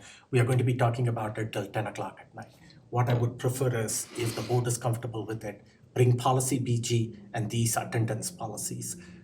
Once we can move from there, We'll pause Then- on that. yeah, We've had several passes at Yeah. attendance. Most people are familiar with the items.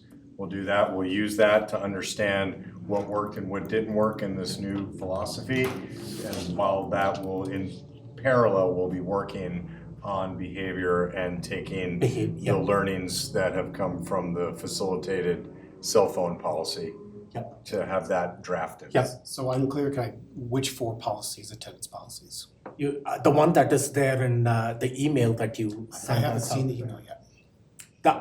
Are there more that's No, involved? it's these 4. JH, JHB, JEA, and JLIB. JLIB, those are the 4, Those 4. which all says 5.1 attached with it. Yeah, the public generally has no, I can't see the email either, so it was very kind of you to list them. And then BG 2.0 And basically. BG 2.0. So that's what's Okay. next week. Yeah, Perfect. correct. So looking at the sheet, and I appreciate the sheet that you send out, JR-R-1, it's a repeal. And and I'll just read your comment. It's a repeal because the majority of the content is included in the recommended JH policy, which is aligned with CASB format. So do we have to approve those others, do you think, before we can put this on the same agenda? I mean, it's just a repeat of what's already in there. Can we add that to the 4 that we're talking about? It's student absences and excuses, except for truant, suspended, and/or expelled students. That's JH. JH, that's part of JH. JHR-1. Or the regulations, That's a regulation. that's a regulation, that's going to be under superintendent comment. So we don't have to do anything with this. Yeah, Okay, no, not the JH Okay. dash R dash. I'm good. Okay, the last thing before we adjourn this meeting, do we want to only talk about policy AC and what is the other policy, policy JBB? Is that, JBAA. okay, if you can frame at a higher level, Sorry, GBAA. if you can frame at a higher level, what were the changes that were made? And why is this coming to the board at this point? It's coming to the board, quite a number of years ago, there was a Colorado Community College audit, some type of audit. I will never be able to speak to the exact details of that. They took a look at our A policy and then the subsequent policies underneath that, A being non-discrimination. And in speaking to our ombudsperson, changes were made to AC, and this went through policy committee. This is one of the last ones that went through policy committee. There was a legal review of this.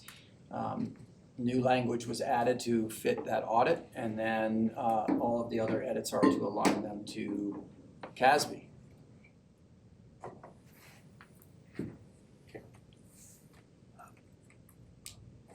Is this something that we need to adopt at this point in time in a timely manner to, so we are in alignment with law, state law, and all those things? Is that Sounds like a good idea. Correct, we're in alignment with law, and the next step, we wanna make sure that we have circled back with the other group, with the other groups to let them know that we have finished this. They do know that we are currently in the revision process, and that we have a work session, that we have a first introduction at a formal board meeting, and then we'll have a vote for it. So they at least know that we are in the process of doing this. AC, non-red language.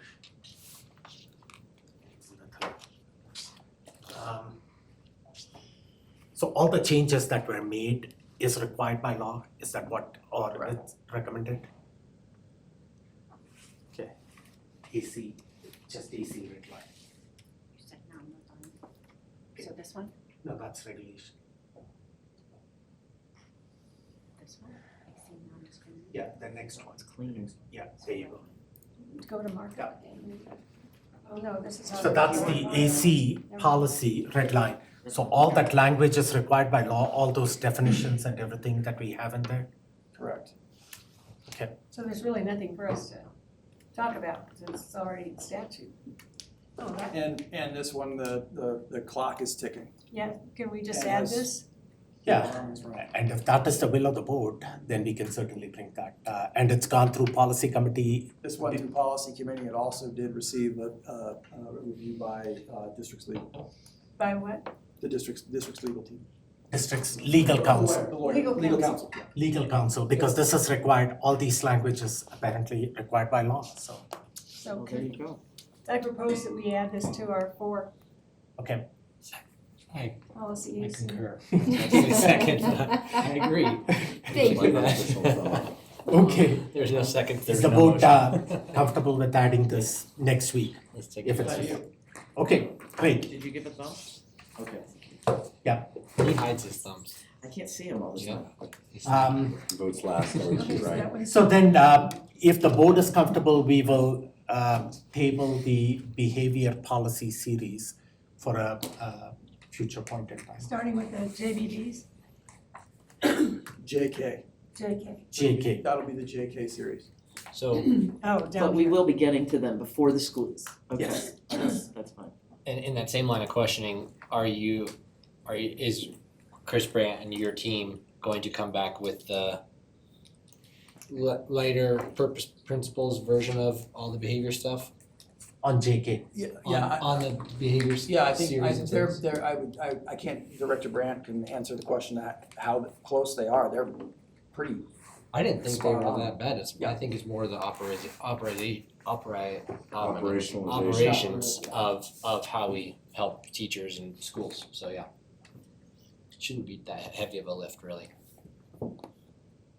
If we're staying at the high view. Great.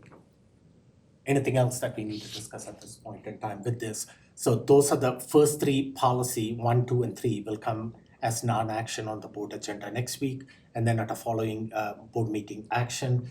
To summarize what we did today, those are the 3 that will come. If after looking at the versions that were emailed to us and it will be posted on board docs by the next couple of days, if you have feedback, please do. If you want tweaks made to those policies, please do copy me, copy the rest of the board, and copy Superintendent Gall. No, I want you to collect them, and then you send them to me and to Chris. Okay, Because otherwise, we bite off on what either we agree with or somebody who put the most coherent piece. okay, But I need you as the board president to collect those for then,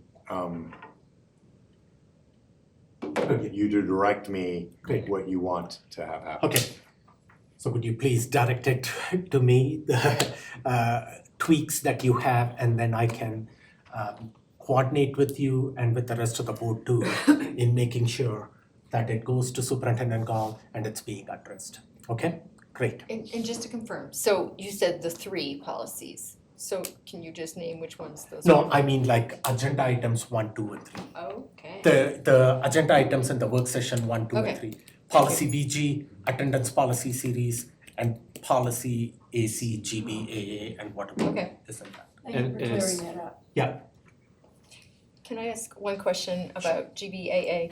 And actually I have one other, these are really things I wanna know, for GBAA, where did the racial discrimination part of that policy go? Cause It was redlined a lot. yeah, it's like gone. Director Rock's point. So It's an AC. it's an AC, okay, thank you. I just, that's good to know. And then in ACR 1, so this is the superintendent's issue completely, apparently. There's a reference to the decision maker, and then I was reading that and I'm like, well, who's the decision maker? This just suddenly appeared. When I got to the second regulation, ACR 2, it reads that it's the superintendent. But that has some significant issues because it also says in the second regulation that the superintendent can basically change or make a different decision than the decision maker.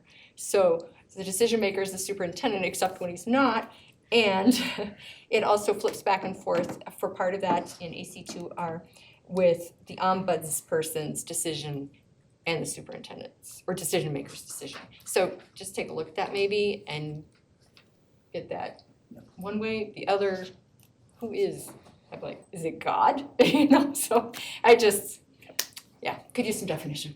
Okay, clarity. Thank You you. got that feedback, Dr. X?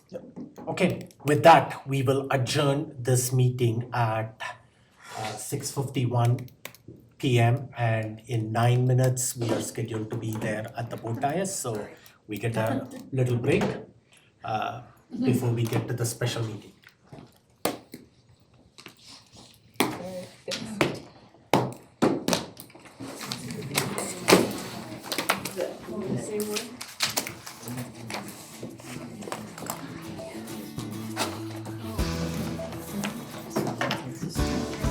Yeah.